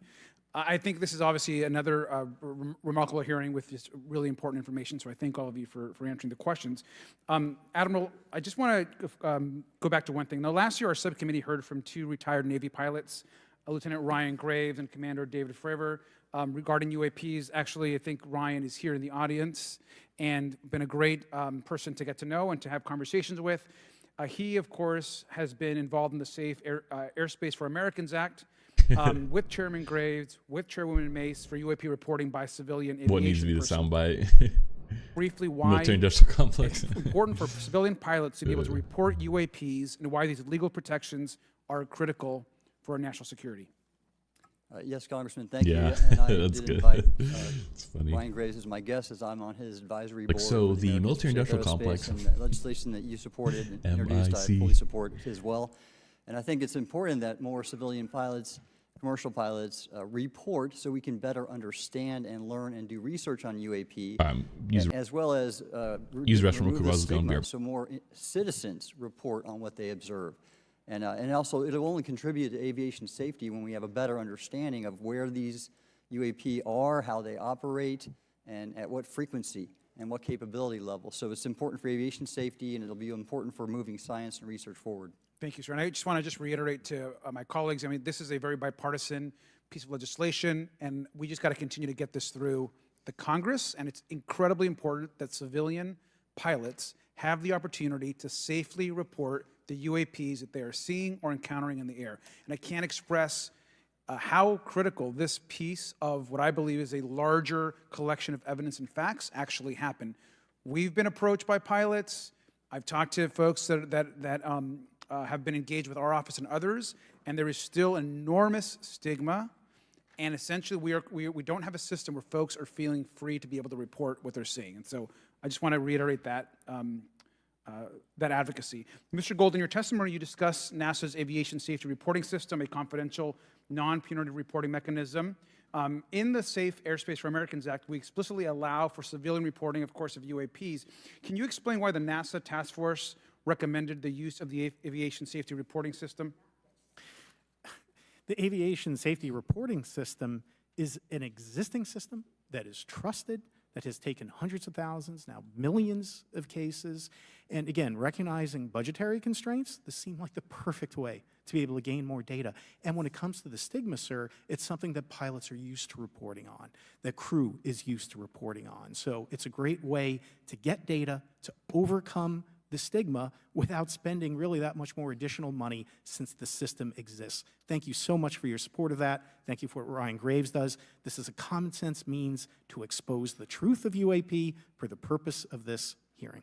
Thank you. And I just want to also add, now earlier this year, as part of the House Defense Authorization Bill, the NDAA, I had filed an amendment to include the UAP Disclosure Act, which would create a UAP Records Review Board and exercise with exercise of eminent domain over UAP-related material, modeled actually on the JFK Assassination Records Collection Act, which is widely known. Now, the amendment was blocked, but thankfully the Senate included the amendment by Senator Rounds and Schumer for the UAP Disclosure Act. So I just again want to say that we should be pushing and ensuring the UAP Disclosure Act, which is bipartisan in its support, should move forward. And if I can just briefly, particularly Admiral, can you just briefly, as I close my time, explain why the UAP Disclosure Act would be critical for us and our national security?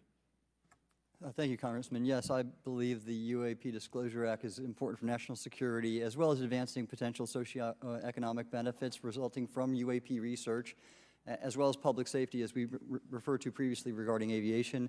And this act will allow for greater transparency and open research, and that's why I'm also a member of the UAP Disclosure Fund as an advisor, as in the Sol Foundation, as an advisor, senior strategic advisor, which is advocating for the same. Thank you very much. I yield back. All right, thank you. I'd like to recognize Mr. Biggs for 5 minutes of questioning. Thank you, Madam Chair. Thank you for holding this committee. Thank you to the witnesses.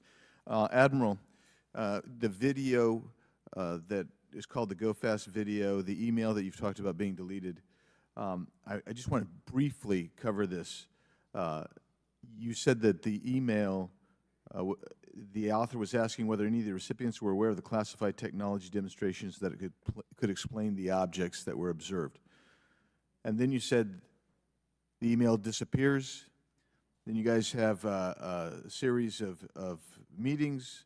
The commander of fleet forces and his operations officer never discussed the incident again. Is that right? Is that accurate? That's accurate, sir.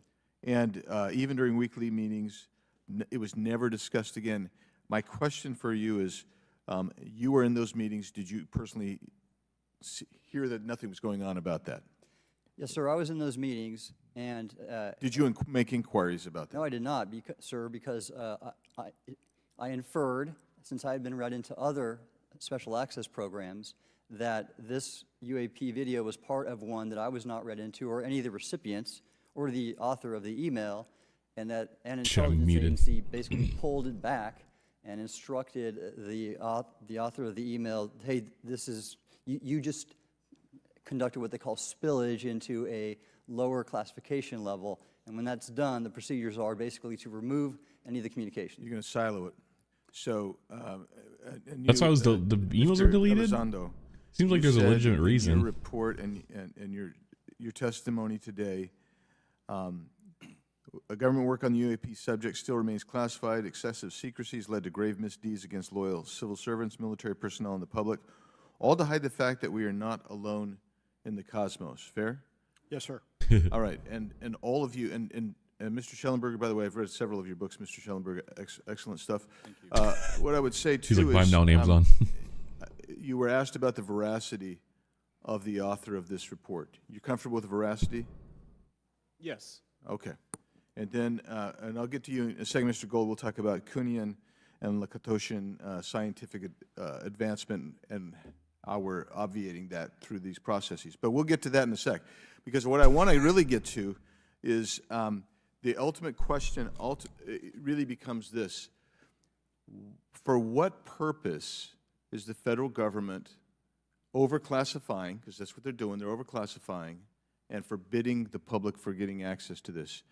And if you know, if you have an explanation, I'm curious, because I know what I've been told. I just want to know, from your perspective, why do they overclassify? Mr. Elizondo, you look like you're finger on the button, ready to go. Yes, sir. Forgive me. I think there's several reasons. I think at the time when this reality became evident to the U.S. government, we were in the middle of the Cold War with then Soviet Union, and we did not want to tip our hands to what our knowledge base was on this topic. We did not want to broadcast that to Cold War's long over. It is, sir. It is, sir. There's also then the philosophical argument that the Department of Defense and the intelligence community is solution-oriented. And when you don't have answers, it's a really tough spot to be in. It's easier to be quiet and suppressed than if you don't have the answer. Indeed, sir. In fact, there's a very real example when we built the U-2 spy plane and flew it over. Then, True. And arguably we're Russia, in and we're a taking Cold War right reconnaissance. now, or it's We a first different started kind of flying Cold the War. aircraft, it flew so high and so fast. Just we thought never they were really tracking ended. us. In reality, they were Shifted. tracking every flight. It wasn't until the Russians could develop the SA-2 surface-to-air missile and successfully shoot them down. I would suggest to you also, along with Lakatos and Kuhn, you also have a problem with Kenneth Arrow's path. I'm going to be put on a watch list after Googling everything that they say. They won't disclose it. It's too painful. But I just want to read a couple things from Mr. Schellenberger's, what he gave to us today. 16 elections. This is like interesting stuff, and I just want to convey this to you. On USG networks, there exists infrared footage of and imagery of a grouping of vessels engaged in SIGINT and massive collection at night.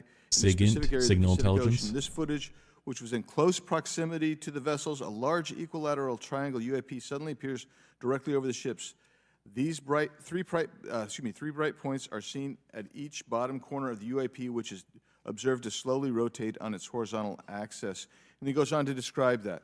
These aren't equilateral, though. I just want to read one more, and I'm doing more this like because I think it's interesting. This stuff is I guess these, I don't know what these would be. So let's get this I one saw here, Solis. While performing a routine airspace surveillance and control mission in the Eastern Air Defense Sector, an F-22 fighter observed multiple UAP contacts at mission altitude. Moving to intercept, the F-22 pilot noted multiple metallic orbs slightly smaller than a sedan hovering in place. Upon vectoring towards the UAPs, a smaller formation of the metallic orbs accelerated at rapid speed. I was thinking equilateral the triangle. F-22, Is that what he which was said? unable to establish radar locks on the presumed hostile UAPs. The F-22 broke trajectory and attempted to evade, but was intercepted and boxed in by approximately 3 to 6 UAPs. And then I'll leave that there, but because I just have no more time left. Is this what he's talking about? 3 to 6? So let's just get into let's get into part of this. I thought I would be saved by the bell. No. Let's talk about Kuhnian, Lakatoshan type of scientific development. And the problem that we have here is you have institutional blockage of what would be normal development of scientific ideas. And if you want to expand that, Mr. Gold. We're over time, so be very fast, please. I'll just say I'm a recovering attorney, so please take it easy on the science. But all breakthroughs have been heretical at first. And that's the challenge that we face, particularly with something as extraordinary as this, which is why gathering the data is so important. And I'll just end by saying, by the way, the overclassification of material is in no way limited to UAP. That is occurring throughout the government, as well as the inability to get people classifications in a timely and efficient manner, and then to have those classifications be broad enough to be useful. So this is a larger issue that I hope that Congress will look at. Thank you. Thank you, Mr. Biggs. Recovering attorney, yeah. All right, Mr. Burleson, I'll recognize you for 5 minutes of questions, please. Thank you, Madam Chair. Mr. Elizondo, does any branch of the United States government or defense contractors possess technology? Sir, there's documentation. That's so broad. I believe was submitted for the record. Possess that technology? was approved for release by the U.S. Pentagon by the Department of Defense Office of Pre-Publication Security Review, and it states one of the reasons why my predecessor program, OSAP, was trying to collect material of unknown origin. Was it successfully collected? It was not. What happened is that there was an aerospace contract company that requested to divest itself of the material that was collected in the 1950s. Wow. Unfortunately, that didn't actually occur. So let's dive into that. That's the Bigelow Airspace, correct? So Yes, sir. There was a journalist, Christopher Sharp, Bigelow? who said that there Doesn't was a sound familiar. transfer between Lockheed Martin, Bigelow Airspace, and the CIA allegedly blocked this. Can you describe that? What I can say is that Oh, the it was tea, blocked. the tea company. Why it was blocked, Bigelow Tea. I can only surmise. I was part of some conversations later on with some of those contract personnel where they had told all of us that is accurate. What we required was a memo from the Secretary of the Air Force in order to make that complete, and that never occurred. And so when Secretary Mattis became Secretary of Defense, I decided it would be appropriate for me to try to receive a memo from him as SecDef, as Secretary of Defense, if we could not get a memo from the Secretary of the Air Force to transfer that material. So if that material exists today, who's in possession?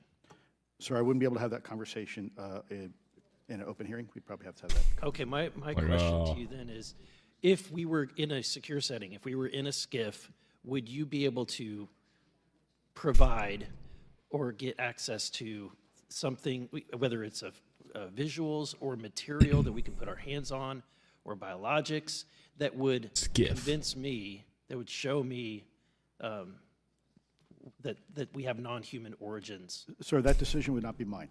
That would be to the gatekeeper still in the U.S. government. And who would we, so if you were in our shoes, where would you go from here? How would you get that information? A lot of times we just don't know who to ask because we don't know where to go next. So if you were in our shoes, where would you go? Well, I prefer to answer that question in a closed session. However, we established Aero for that very purpose, and unfortunately, under its previous leadership, it failed. So one would hope that they would have the authorities necessary to do that. Let's hope that this new iteration of leadership will be successful. In the discussions, it's simply about material, or is there discussion about it was previously testified that there's biologics that were collected. Are you aware of any of that? I am, sir, aware of the reporting that biologics have been recovered. Again, my focus was more nuts and bolts, looking at the physical aspects of these phenomenon, how they interacted around military equities and nuclear equities. So I'm certainly not a medical expert. I would not be able to probably provide you a whole lot of value in that simply because I don't have the expertise. But was anything described as that we have possession of bodies? Yes, yes. We have is it multiple types of creatures, or? Sir, I couldn't answer that. I can tell you anecdotally that it was discussed quite a bit when I was at the Pentagon. Elizondo. The problem is the supposed collection of these biological samples occurred before my time, in fact, before I was even born. And was this part of the Lockheed Martin discussion, or was this the biologics is a completely separate? Separate yet related. Okay. Has anyone made contact? Sir, I'm sorry, could you specify? True. Has there been It's like- any, to your knowledge, any communication with a non-human life form? So the term communication is a bit of a trick word because there's verbal communication like we're having now. The problem is you also have nonverbal communication. And so I would say definitively yes, but from a nonverbal meaning, when a Russian reconnaissance aircraft comes into U.S. airspace, we scramble 2 F-22s, and we are certainly communicating intent and capability. I think the same goes with this. We have these things that are being observed over controlled U.S. airspace, and they're not really doing a good job hiding themselves. They're making it pretty obvious they have the ability to even interfere with our nuclear equities and our nuclear readiness. Is the United What? States Where did that come government from? And our contractors, are they pulling technology from this? Are they're reverse engineering this? Sir, as I previously stated, and please forgive me, I am not authorized to discuss specifics about crash retrievals. I signed documentation with the U.S. government. What I can say was, after a very thorough review process by the Pentagon, what I wrote about, and that was my limit, unfortunately, that I was given. Thank you. Yes, sir. Thank you. I would now like to recognize Mr. Timmons for 5 minutes of questioning. Thank you, Madam Chair. Mr. Elizondo, you just said something interesting. You said they don't seem to be hiding. They don't seem to be hiding. The UAP sightings are becoming increasingly brash, if you will. And, you know, we've been hearing about these for years, but they've generally been isolated and not as consistent and over critical military installations. Would you say that's fair? Is this becoming increasingly often? Is it happening more and more? Great question, sir. Let me see if I can answer this for you. Certainly, there seems to be some indication that they're being provocative, meaning that they're, in some cases, literally splitting aircraft formations right down the middle. So that's an air safety issue. The question is it the frequency increasing? And really the response is it depends. Yes, it's possible that there is an increase in frequency, but it's also possible that there's heightened awareness now. And there's also more pervasiveness of technology out there that's collecting this information and that can record this information. So we're not quite sure yet if it's actually an increase in numbers of these events, or is it that we have better equipment now that to record these things and we have a better ability, if you will, to analyze these things. And that's my next question. It seems that a lot of these sightings occur near military installations. Do you think that these UAPs are intentionally targeting military installations, or do you think that we have increased abilities to monitor surrounding the military installations? Sir, maybe both. Part of my concern is we have something in the Department of Defense and the intelligence community called IPB, Initial Preparations for Battle Space. And we use equities like ISR, intelligence, surveillance, reconnaissance, other type of equities and technologies to prep the battle space. And certainly, you know, if I was wearing my national security hat, even if there was a 2% chance that there was some sort of hostile intent here, that's 2% higher than we really can accept. And so we must figure out, there's a calculus, capabilities versus intent, in order to identify if something is a national security threat. We've seen some of the capabilities, yet we have no idea in the intent. And so this is why this discussion is somewhat, I think, problematic from a governmental perspective, because we have no idea. Sure, thank you. Mr. Schellenberger, you're particularly familiar with the Langley Air Force Base incident a year ago? Are you familiar? Just from what I read in the Just news. from what you've read? Yeah. I would imagine a large percentage of the American population became aware of that with the Wall Street Journal article. Would you agree with that? Yes. And were you aware of that incident prior to the Wall Street Journal article? No. To the rest of the panel, was the Wall Street Journal article the first time that y'all were made aware of what was essentially an over 2-week UAP frenzy over Langley Air? Yeah, they were referring to there was a bunch of random drones that they didn't know who was controlling that was kind of swarming Langley for a few weeks. How did you? I remember seeing that article. I didn't read it because it wasn't that interesting. I referenced previously, Chris Mellon, he wrote an extensive article about this, that there were other incursions of drones over Langley before this, as well as many, many military installations over the last 5 decades. And it's my understanding that there's been an ever increasing in number, and I'm trying to think how to say this because I wear 2 different hats. I'm still in the Air Force. So, I mean, it seems that they're becoming increasingly brash, and the question that we really have to figure out is it China or is it non-human? And I think that's the biggest question American people want to know. If it's China, it's scary because they have a lot of technology that we cannot explain. And if it's non-human, that's scary because we don't know the intent. Would you say that's fair?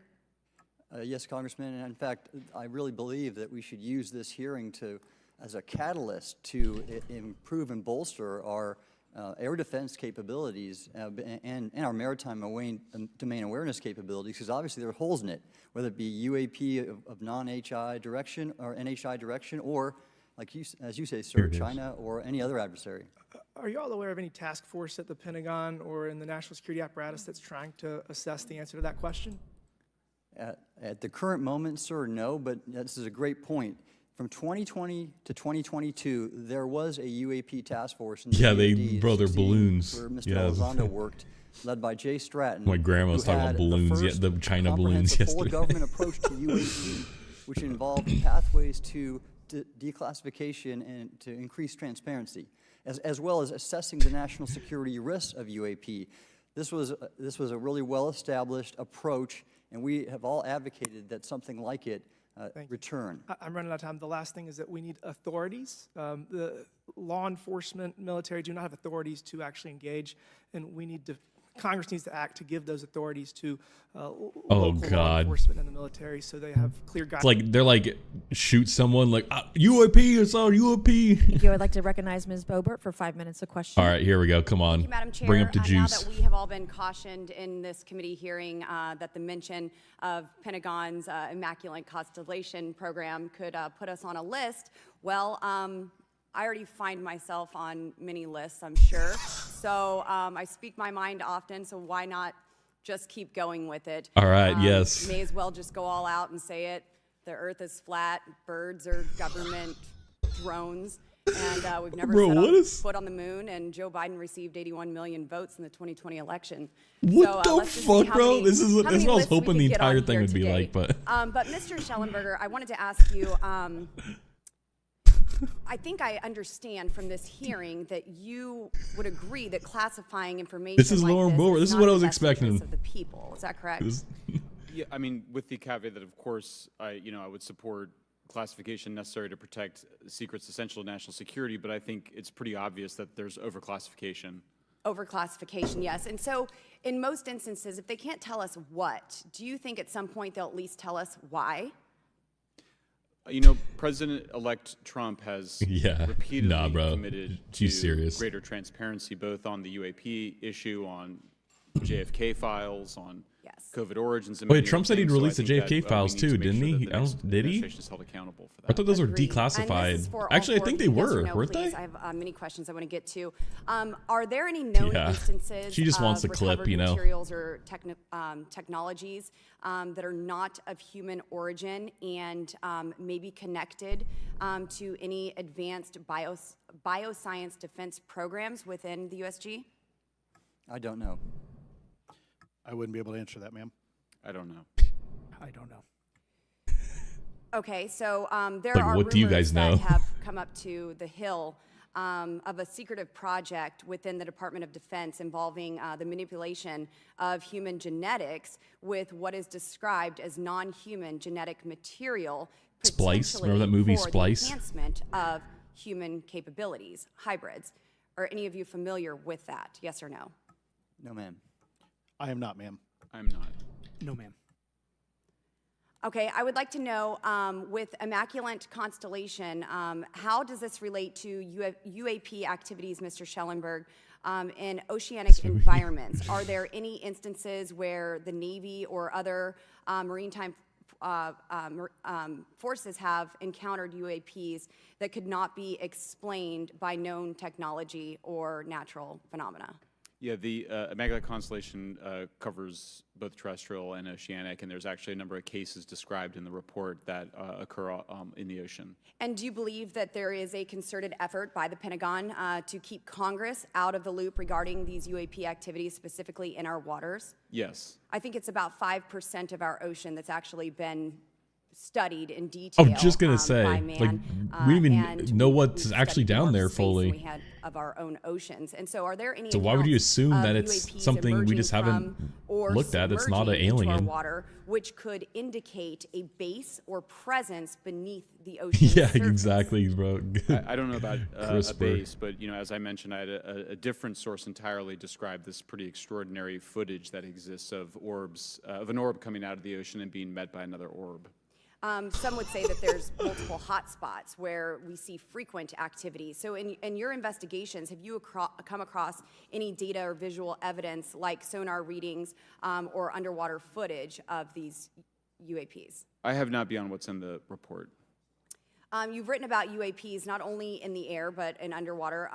Are there any specifics on what you've learned about the UAP activity in our oceans? Particularly, have you spoken with sources who have provided any evidence or eyewitness accounts of these UAPs interacting with our naval forces or being detected by our underwater surveillance systems?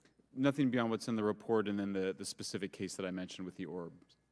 So this report says it all. There's no other information that we are aware of regarding the activity within our waters. I have other sources that have told me, that have shared a significant amount of information, but they're not comfortable with me sharing it at this point. Okay. Are there any technological capabilities observed in these oceanic UAPs that seem to defy our current understanding of physics or our engineering capabilities? It seems like they all do. Yes, I would agree with that. My time is up, but I do appreciate your bravery, your courage for coming here and speaking today. And seems like there's still some questions that we need answers to, and we will not relent until we get those to the American people. Thank you all. Thank you. I move to allow myself and the ranking member 5 additional minutes for questions without objection, so ordered.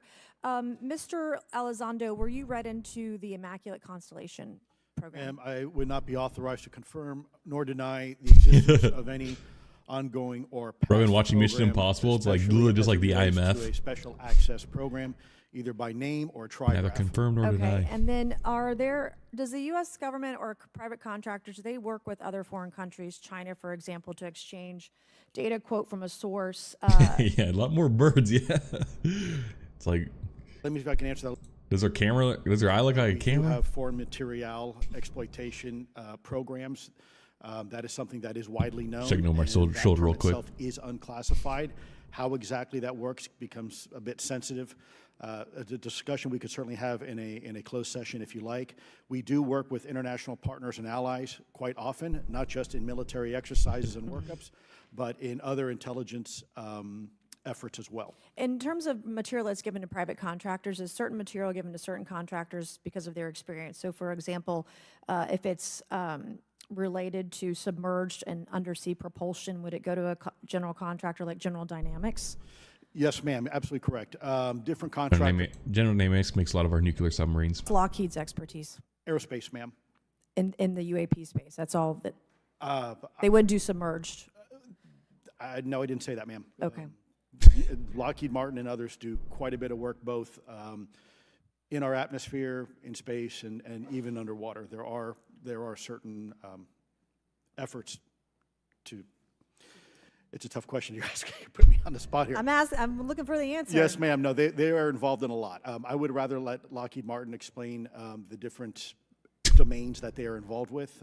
Probably not authorized to discuss that, but they are involved in a lot of different areas and domains. Admiral, flight safety risks for our pilots, based on what you've experienced. That they're gonna pull the safety thing. Like, we need to figure out what this is because like our pilots could die. You know, like we could have people killed. Like, it's dangerous.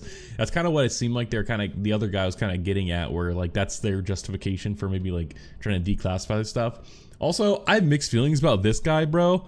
According to Elizondo, he was director of the now defunct Advanced Aerospace Threat Identification Program, which was associated with the Pentagon UFO videos.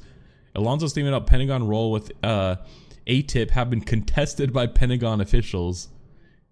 Since 2017, he has claimed there's a government conspiracy to suppress evidence that UFOs are of extraterrestrial origin. I don't know.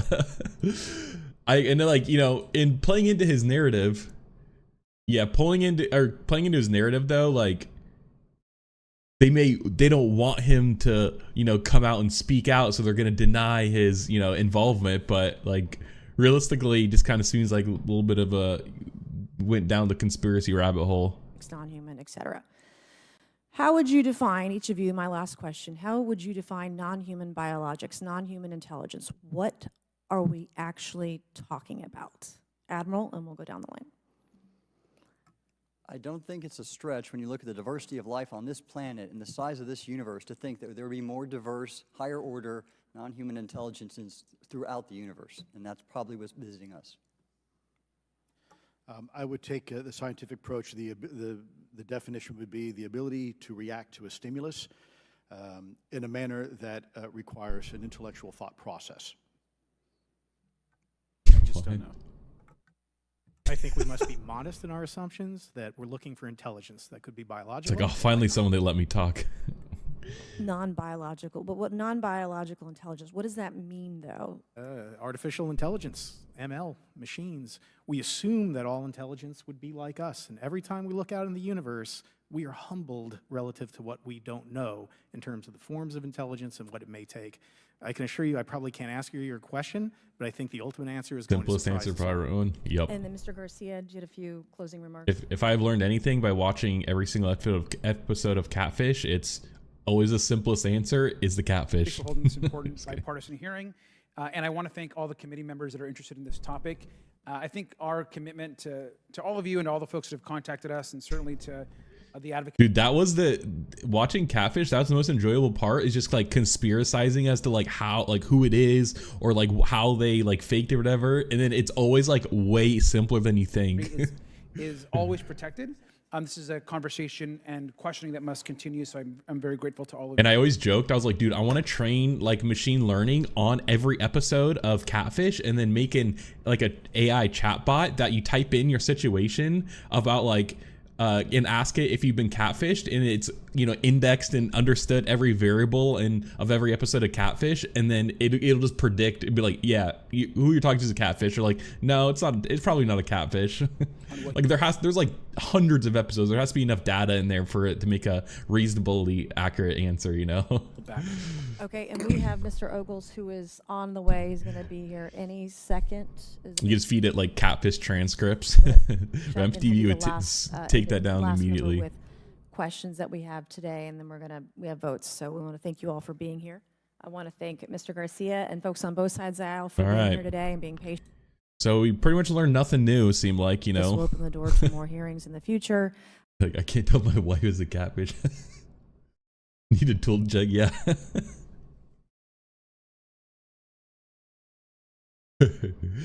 But knowing AI, it would probably be like, think of it as the actual fish, you know, and be like, actually, it's me leaning more towards salmon. Bad joke, bad joke. Could harm us or our allies that are in the hands of our adversaries. We obviously want to stay ahead of that to the best of our ability to ensure that. All right, yeah, we learned nothing, I guess. I don't know. This guy's interesting because like, there's other people who are corroborating, like. That like he was involved in leadership, but then it's like writers, a group of believers in extraterrestrial visitations, and that his performance at government said he's a good employee, and he retained the high security clearance and served as a contractor. So yeah, it's interesting. I mean, they're all very conspiratorial, but I don't know if we learned anything. And I still don't know if this is a good use of taxpayer money. Elizondo, based on definitely entertaining if nothing else, but yeah, this is funny. It was funny. All right, I'll save these other 3 topics for tomorrow. The AI welfare, do AI deserve rights? And a new math benchmark for AI, and then the new Apple products we'll speculate. But probably gonna call it here. And yeah, thanks for showing up, guys. Thanks for tuning in. We'll be back tomorrow, 8 a.m. Pacific. Today's Wednesday, and we'll continue some news and analysis.